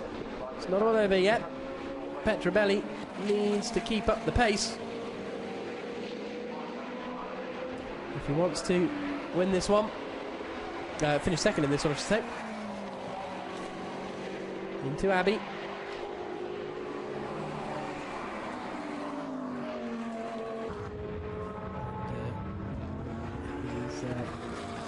Comfortably, as you can see, in second place. The BMW Z4 33.7 seconds out in the lead of this one.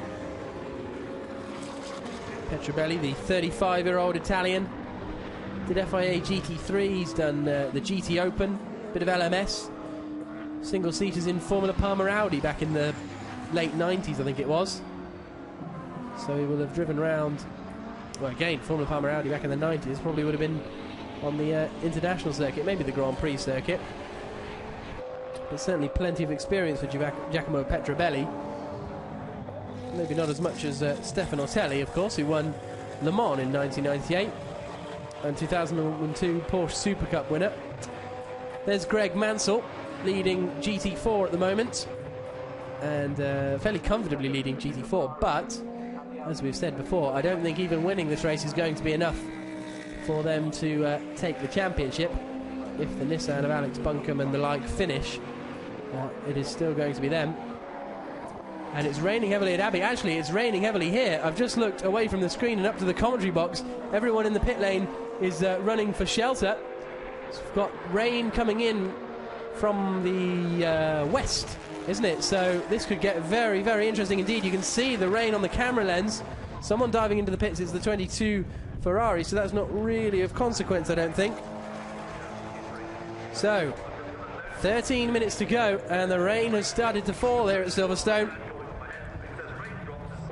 As well, let's see if they can all deal with this. It's not massive rain at the moment. It's coming down harder though all the time. It's very diagonal rain, if that makes any sense.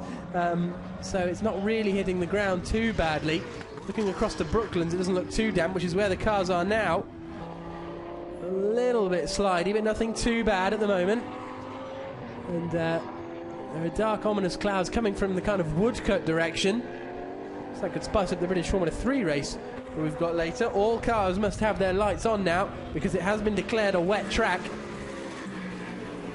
And there are the teams getting the wet tyres ready for the final 13 minutes of racing. Are we about to see a grandstand finish to the 2011 Blancpain Endurance Series? We've got Maxime Martin in the BMW Z4. We're watching him to see how well he copes with the rain. The wipers are on. That's a surefire sign that you know something's coming down. I think that section of the circuit seems to be all right. Yeah, the wipers come off as he comes through Beckett's and Maggots. And down the start-finish straight, it seems to be the kind of left-hand side as we're looking at it, part of the circuit.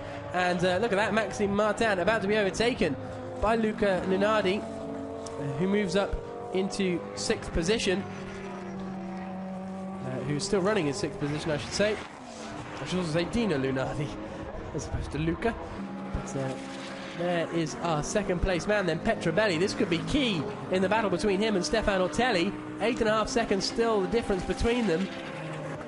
Rain is still just coming down a bit. It's not torrential by any stretch of the imagination yet. None of the fans over here at the pit straight have really got their trolleys up or anything like that, so it's going to be a very, very interesting final 12 minutes of this race. Was that just a very brief rain shower? It looks as though it might be, because there's not really many black clouds around. 11.5 minutes to go. Petrobelli and Stefan Ortelli matching each other in Sector 1. So no real change there. In fact, Stefan Ortelli was 2 seconds slower on that previous lap. You can see the clouds to the left. They're the threatening ones up towards Luffield. 11 minutes for Maxime Martin to guide his car to the end of this race. Don't forget, this could change an awful lot of things, championship-wise as well as simply race-wise.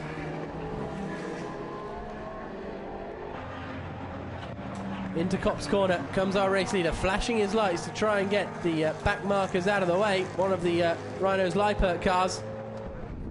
Wet race. It has been declared a wet race then.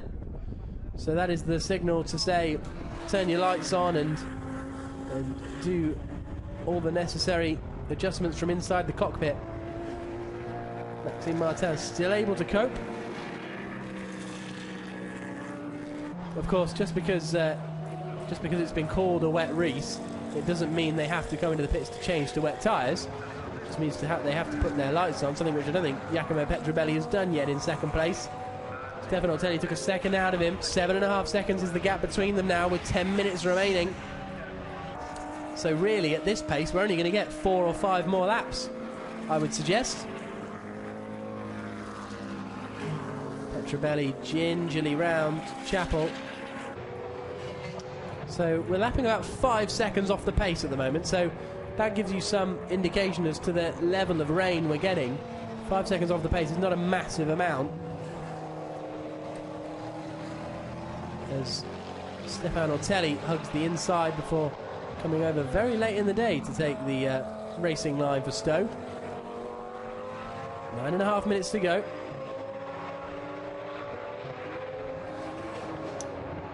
Obviously no one setting green sectors.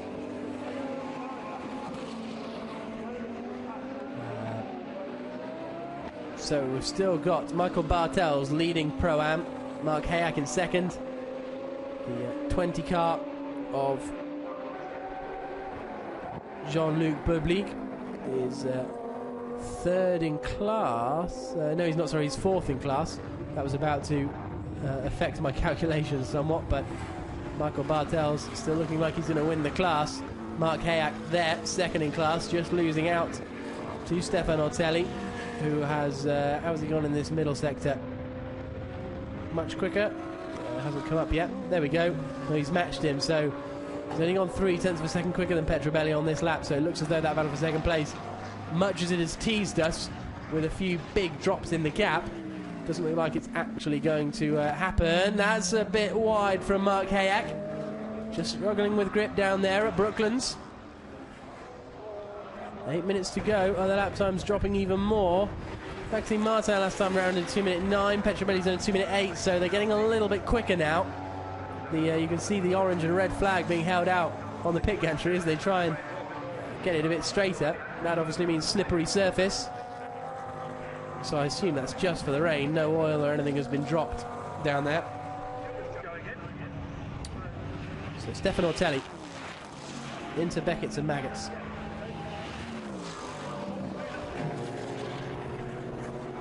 As the Mercedes roars past the pit garage, that's still running third in class.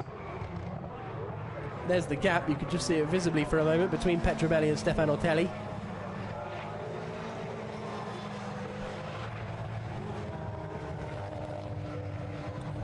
So Stefan Ortelli still running in third place. It looked as though that rain, well, it is still coming down a little bit here at the pit straight.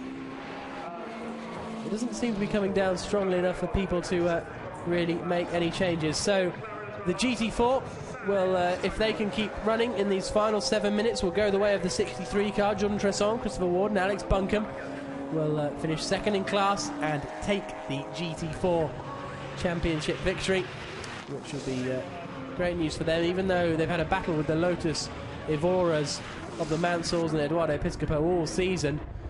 If they can just, as I say, keep running for the final 6 minutes, get the car to the finish, and they will claim the championship. As they head down the Hangar Straight, they're running fairly strongly. As they said, they came into the race, we spoke to them on the grid before the race, pretty conservative attitude coming into this weekend, knowing that they just needed to finish to take the title, and that looks like exactly what they are going to have done and will do. And the other GT4 runner is the DVB racing car, Giuseppe De Pasquale and Rafael Sanguiolo in their BMW M3, running towards the back of the field. So the GT Cup champion is Sergio Negroni and Luigi Maliani and Marco Casera. He is the champion because he is the only Negroni, therefore is the champion as he comes across the line, and he will still be hoping to make it to the end of the race after their various dramas today. The drive-through penalty that they did take, didn't they, at the very last minute. It was their final opportunity to take it when they dived into the pit lane due to excessive cutting of the corners.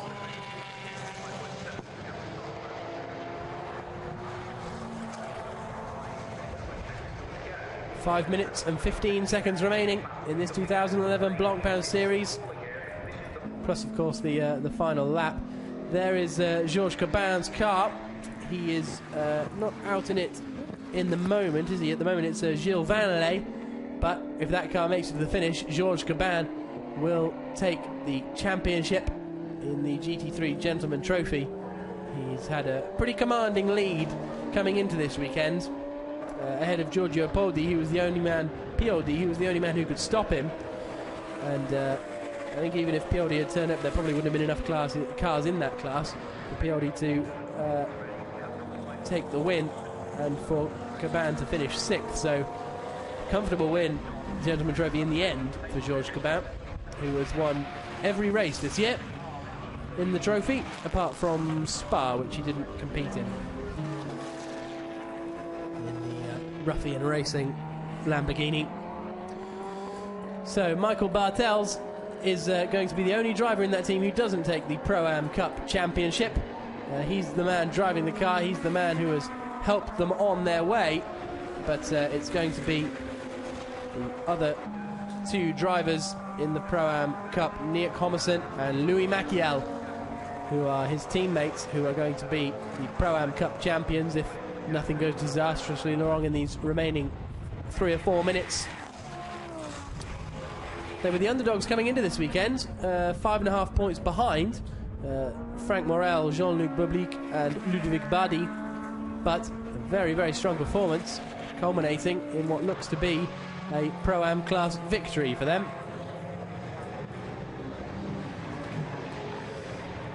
So Stefan Ortelli, running in 3rd in class at the moment, is also going to probably finish 3rd in the championship. Stefan Ortelli, Bert Longa and Philippe Albuquerque are going to finish 3rd if things, as I say, if things stay how they are. It's been a strong performance from that team today. Some great overtaking from Philippe Albuquerque and some impressive pace as well from Stefan Ortelli after a solid job from Bert Longan. I mean, he started on pole position and got shuffled out a little bit at the start, but they have recovered and as a result will pick up 3rd place in the championship, which will no doubt please them greatly as they flash the lights to, was that one of the McLarens up in front to get out of the way? No, it was one of the Rhino Lamborghinis, I think, the number 7 car, as he dives up the inside to take Sebastian Martinez.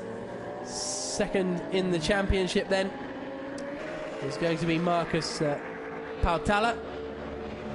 Across the line he comes. This win really helping him out. Still nerves on the pit wall for Bas Linders, but Marcus Pautala, he will claim 2nd in the championship if he continues to win this race. Maxime Martin is the man driving the car at the moment, but it's going to be Marcus Pautala after a strong performance, a win last time out at Magny-Cours, which has put him in good stead, and a 3rd place in Monza as well have really aided his season.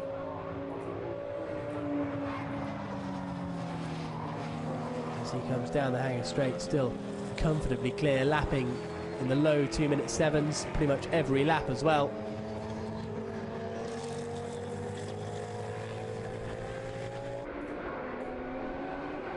And there is the car of Greg Franke. It's being driven at the moment by Christopher Mize, but if Mize can hang on to this 5th position, then Greg Franke is going to be the inaugural Blancpain Endurance Series champion, and he won, helped by a large amount by winning the Spa 24-hour race.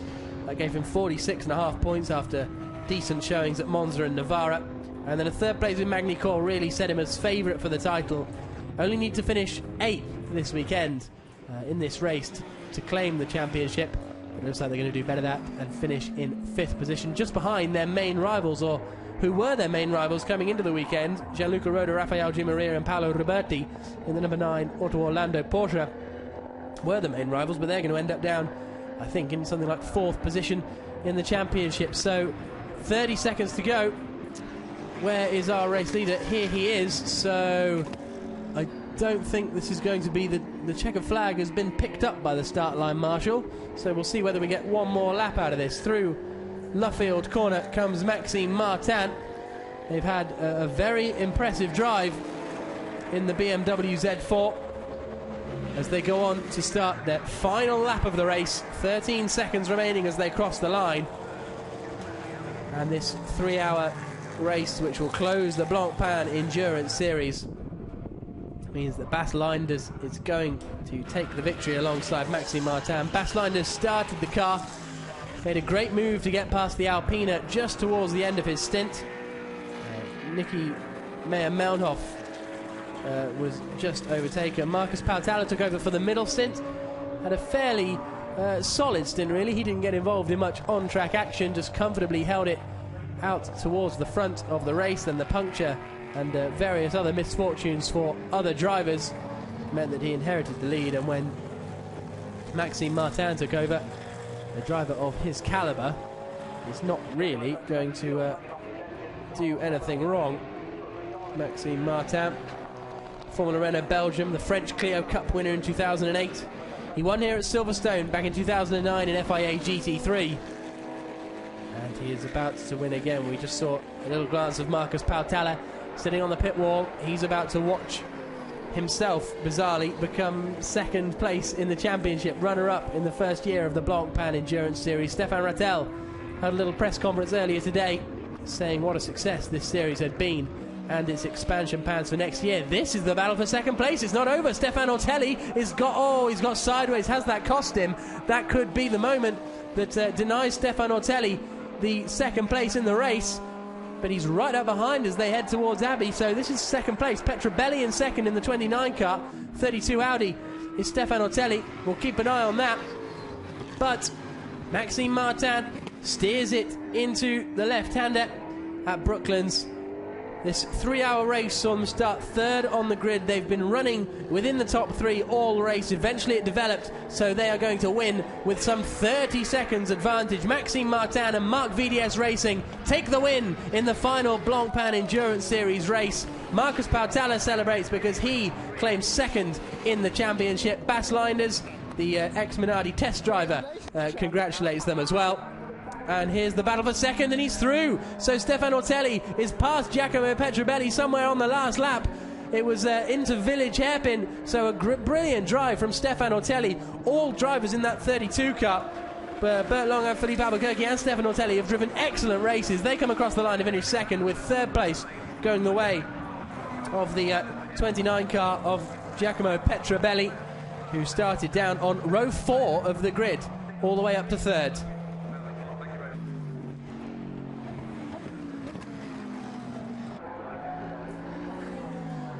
Here is Godfrey Jones. He is going to come home third in the Pro-Am category, behind Michael Bartels and Mark Hayek. A good result for David and Godfrey. Across the line they come. Probably pretty pleased with that, I'd imagine, as they see the checker flag. And there is Mark Hayek coming across behind. And no, so he lost out on that final lap, did he, to Godfrey Jones. So that was a switch around on the final lap, I'm pretty sure.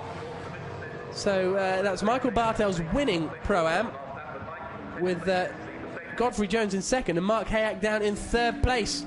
But here is the important runner. This is Christopher Mize, and he is driving the number 33 WRT Belgian Audi Club.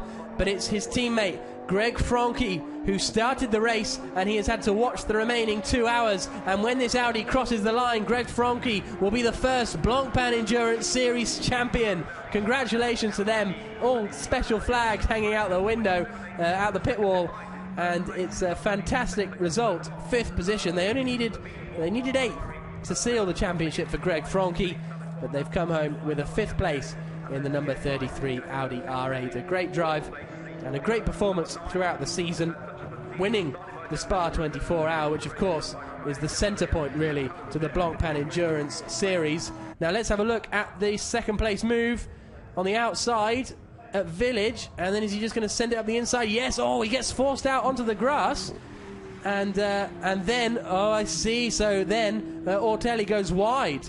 So Petrobelli goes wide. So Stéphane Ortelli looked as though he hadn't made the move stick, but Petrobelli, in his determined defence, managed to run a little bit wide and lose the position.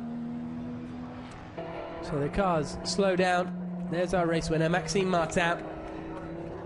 Excellent result for them, I've no doubt. 2 wins on the trot now for that car. They won at Magny-Cours. And Marc VDS Racing Team actually very successful end of the season, winning at Magny-Cours, then subsequently winning in Ordos in FIA GT1, and now finishing the year with the Blancpain Endurance Series win. Well, the Blancpain Endurance Series year anyway. FIA GT1 still has a trip to Argentina to go in early November. But Maxime Martin, Bas Linders and Marcus Pautala will be the happiest men out there, I imagine, with the possible exception of Greg Franke.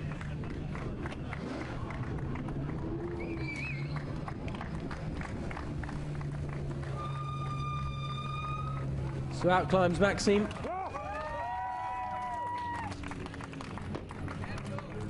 Goes over to congratulate Marcus Pautala on his second place in the championship. And then over to the team as well. The BMW Z4 proving to be a very effective GT3 car.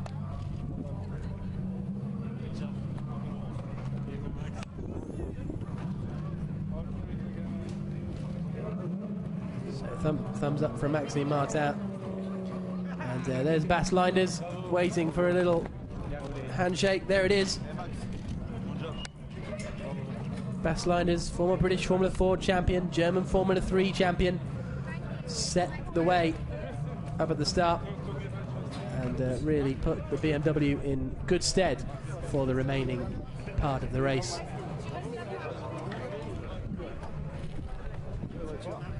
And hopefully we will have a word with them in just a few moments' time.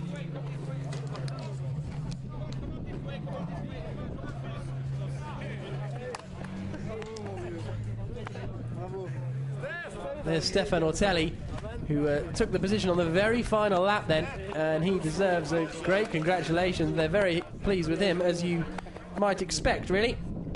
And Stefan Ortelli helping his team in the championship as well. There's the team classification then. It's the Mark VDS Racing team at the top. Vita for 1, second, Auto Orlando Sport in third, Hexus AMR 4th, Belgian Audi Club 5th, Audi Sport Team WRT in 6th place, even though they had already sealed the championship. So there are the Mark VDS guys, shaking hands with all the other drivers, shrugging the shoulders there. And what could have been. Good to see such camaraderie in the Blancpain Endurance Series paddock.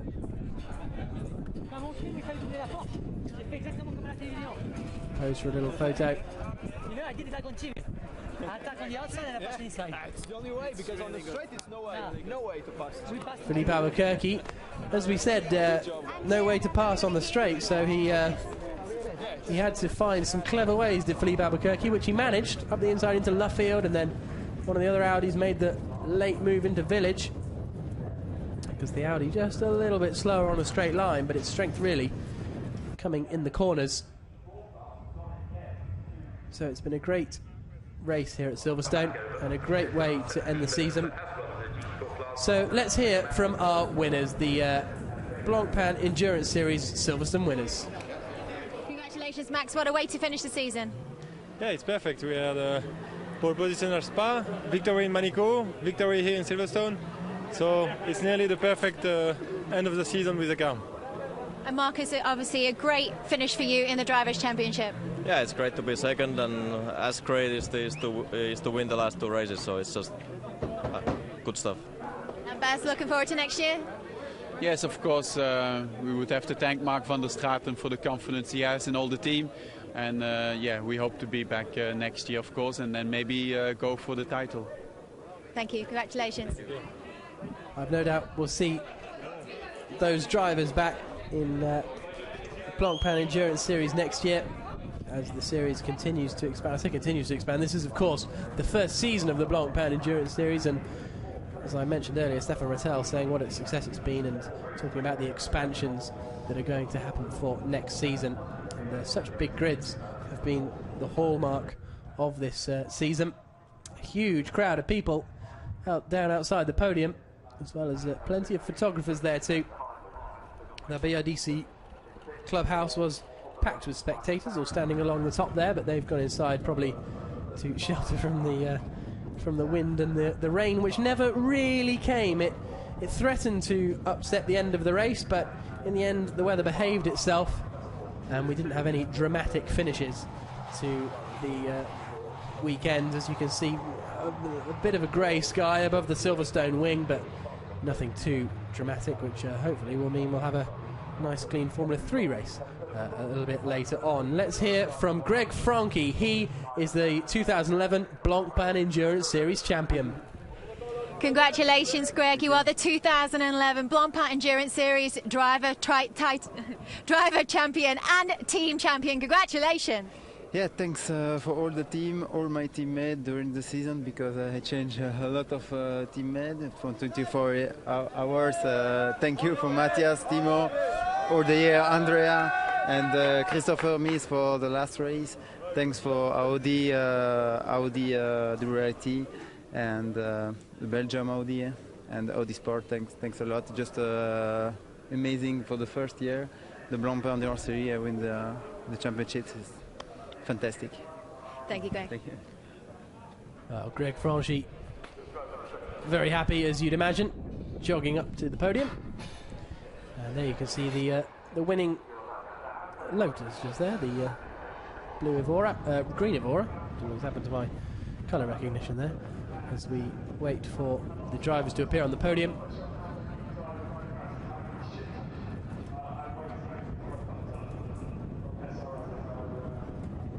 So Stefan Ortelli, a great last-minute move to move up into second place. Obviously, we had to focus on the leader crossing the line, but it was nevertheless an impressive performance. Here's a look at the results then.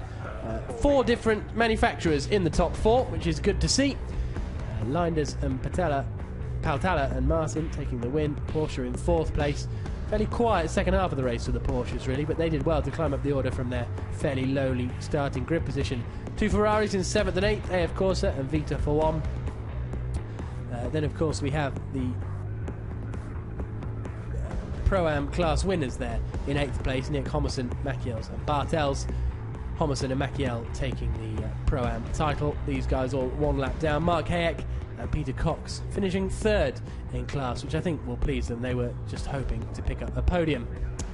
Hexus AMR, difficult afternoon for them when we possibly expect a little bit more from the Astons. And then we've got 3 different Lamborghinis in a row. The Lamborghini LP, the Lamborghini and the Lamborghini GT3. So the Ruffia racing car handing Georges Cabin the Gentleman Trophy Championship. 9 laps down, Adam Christodoulou, Klaus Hummel and Phil Quaife after such a promising start to the race where they were running up in 3rd position. Tresson, Ward and Buncombe coming home in 22nd place. That seals them the GT4 trophy, with Brody Harkema finishing towards the back of the order. And then our retirements. We had that Hexus AMR, the number 4 Aston Martin retiring, McLaren retiring as well. Richard Westbrook and Peter Dumbreck finished retired about 35 laps into the race. And the Ferrari and the BMW M3 spectacularly exploded a little bit earlier on in the race at the Village Complex, leaving a bit of oil on the circuit, but hopefully nothing too bad. So on to the podium come our 3rd place men, and a big cheer, very big cheer indeed for our 2nd position. A handshake with them all. And then climbing onto the top step, Bas Linders, Marcus Paltala and Maxime Martin. Climbing onto the top step, shaking hands with everyone after a commanding performance that saw them finish 28.361 seconds clear of the rest of the field.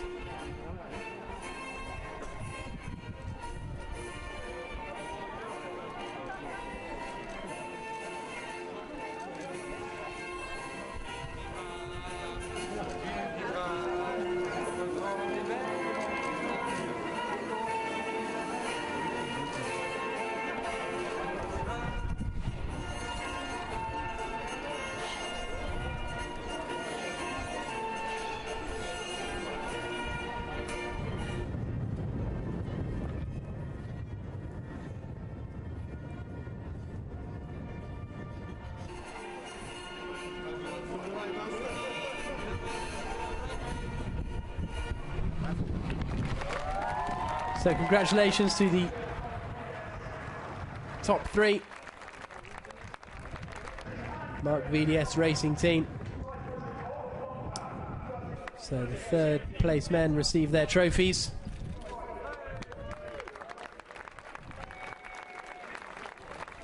A great performance in the end from Giacomo Petrobelli, Philippe Salquada and Carlos Iaconelli, picking up their third place trophies. It was a good, strong performance from all of them, really, especially Philippe Salaquada early on. And then, obviously, second place trophies for Bert Longham, Philippe Albuquerque, and Stefan Ortelli. Great move from Stefan Ortelli on that final lap. Real determination to close in what was about a 12-second lead with not long to go. But our winners, Battleinders Marcus Bartala and Maxime Martin.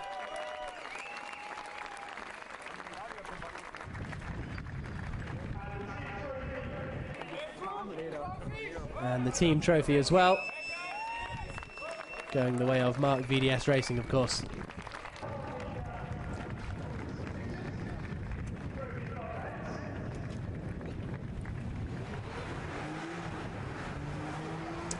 And now the champagne. And a very happy end to the season for the Blancpain Endurance Series. Spraying it down onto the crowd below.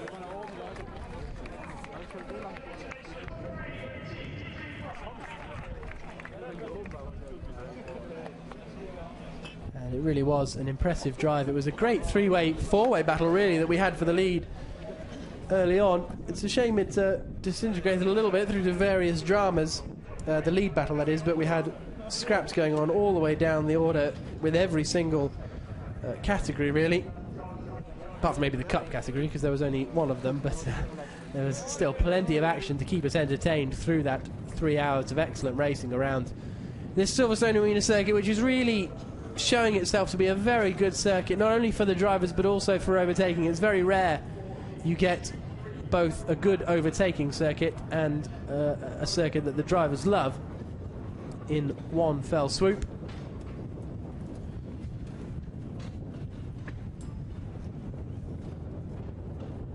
So we wait now for the next round of podium presentations,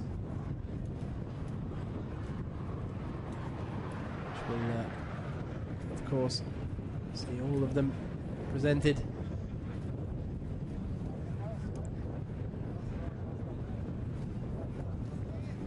This 3-hour race, which got underway a little bit late, but it was certainly worth the wait, wasn't it?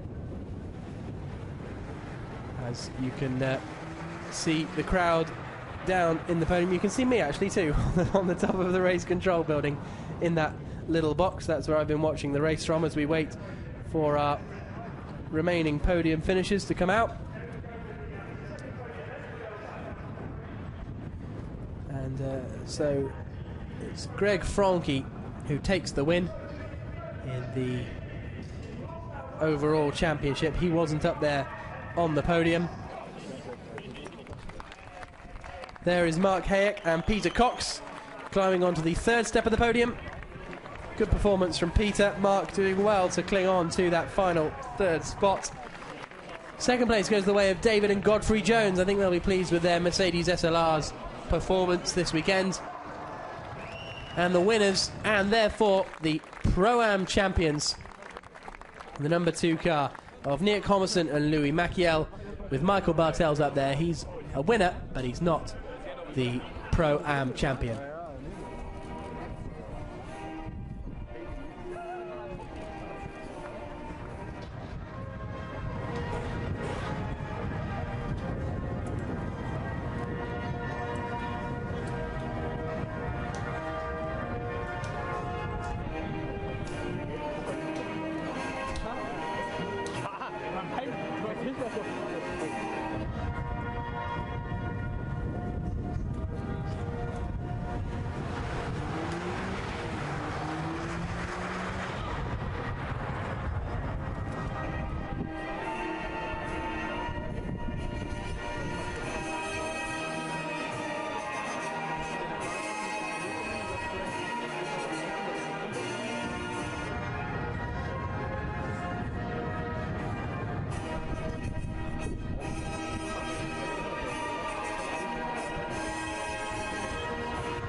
Very, very happy men on the top step of the podium with the race win and the championship win as well. Trophies for Peter Cox and Mark A. Hayek. Pleased with them. A satisfying job, no doubt. Peter Cox, absolutely the quickest guy in the field for a brief period in that race.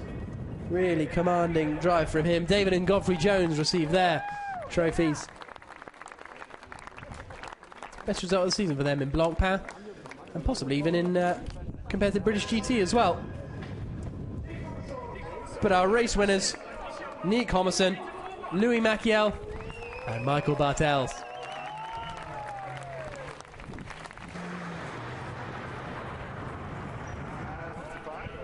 And the team's trophy, of course, going to Vita 4-1 for running the Ferrari 458 Italia so well.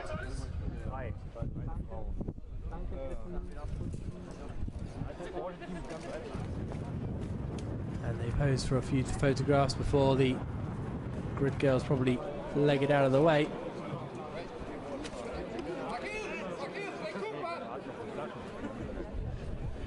So a fascinating Pro-Am race as well, as the battle for the Pro lead overall. And I think one of the champagnes has gone off already, so that's what all the fuss is about.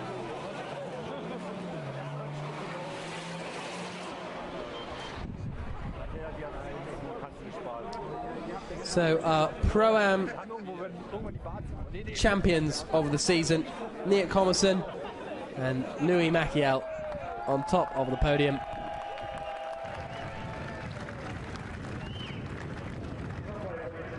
As they share the champagne around and then get spraying.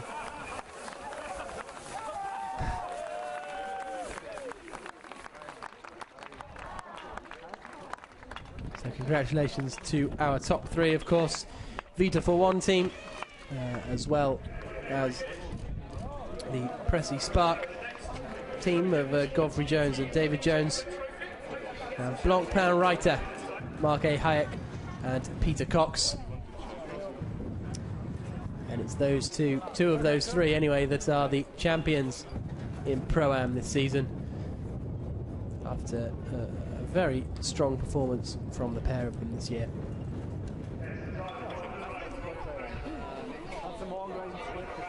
I'd imagine after that also that the Pro-Am Teams Championship went the way of Vita 4-1, as we saw. So that's a doubly good day for Vita 4-1 racing.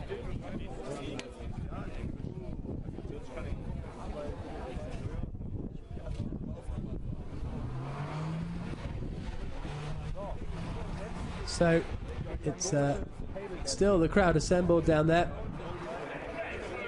So the next podium will be the Gentleman Trophy, which of course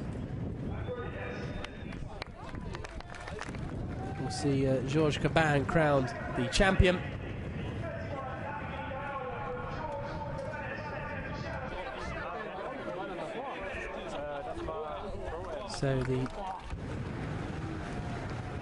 So that is the Level Racing car in third, the 19 Porsche, Brody, Marcus Harkemer and Christopher Corton. Three Frenchmen climb the podium next, which means that is Georges Cabin, Fabien Mical and Gilles Vanelay,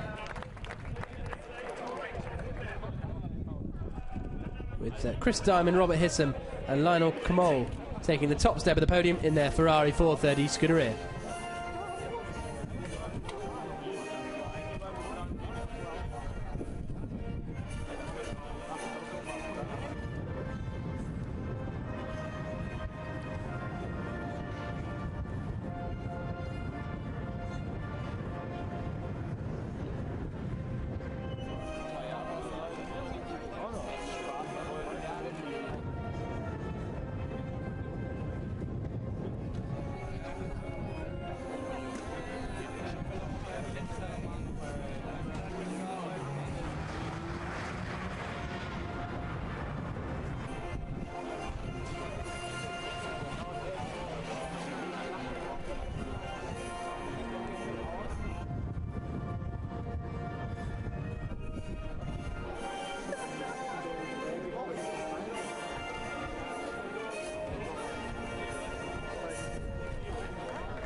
So congratulations to our winners, Chris Diamond, Robert Hissam and Lionel Kamol.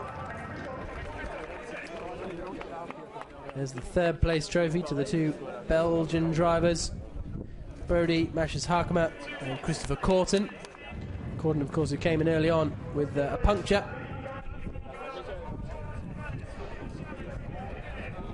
Second place, that's them, but also taking the win in the Gentleman Trophy, Georges Cabin, alongside his teammates Fabien Michal and Gilles Vanalay. But then our winners, Lionel Kamol, Robert Hissam and Chris Diamond. Very pleased with that, aren't they?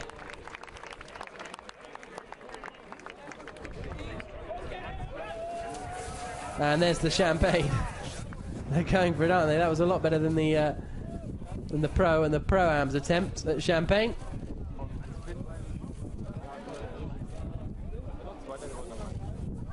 And then a nice swig as well.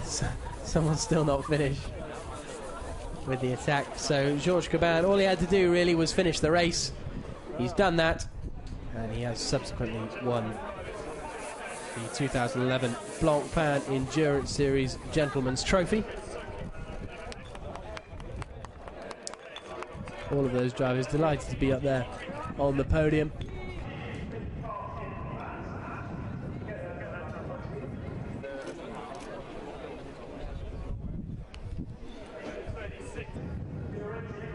So they leave the podium.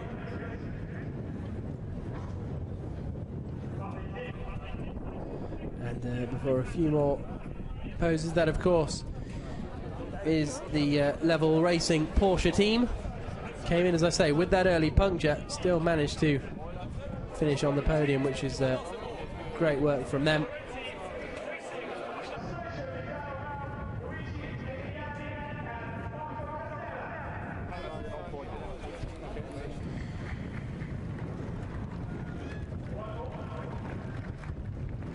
So onto the podium then.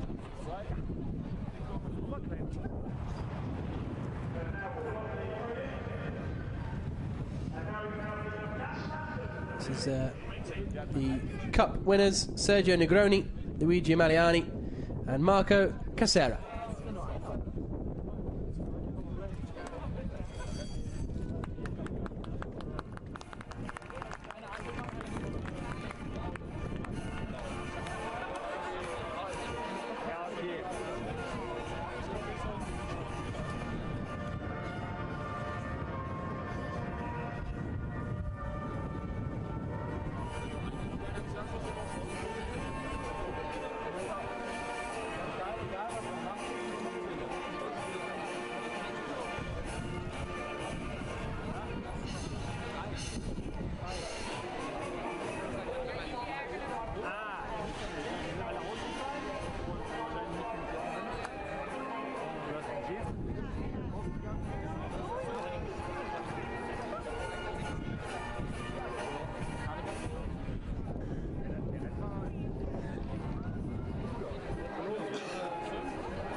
So, the Cup winners received their trophy. And I wonder if they're just going to spray champagne at each other. Well, they thought about it, didn't they? But a great win there for Sergio Negroni, Luigi Emiliani and Marco Casera. And then finally we move on to the GT4 Cup, which has seen our champions crowned.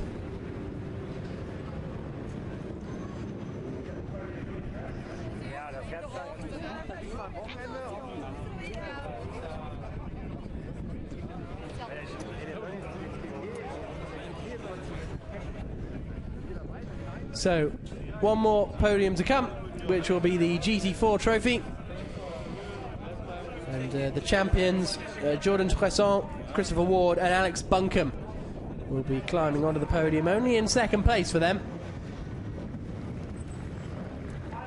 There we go. And the winners in GT4, They're your GT4 champions for the season. But Leo Mansell, Greg Mansell and Eduardo Piscopo stand on the top step of the podium after taking the win for Lotus and Lotus Sport Italia in their Lotus 4 GT4.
So the two Mansells and Eduardo Piscopo, who's got a pretty decent single-seater career behind him, certainly the likes of AutoGP he's been in most recently, but now winning races, not quite winning the championship for Lotus Sport Italia, but winning races alongside the two Mansells. So a great race in the 3-hour Blancpain Endurance Series. Haley Coxon's been in the pits. My name is Jack Nichols, and it has been a really fantastic race to round off the Blancpain Endurance Series season.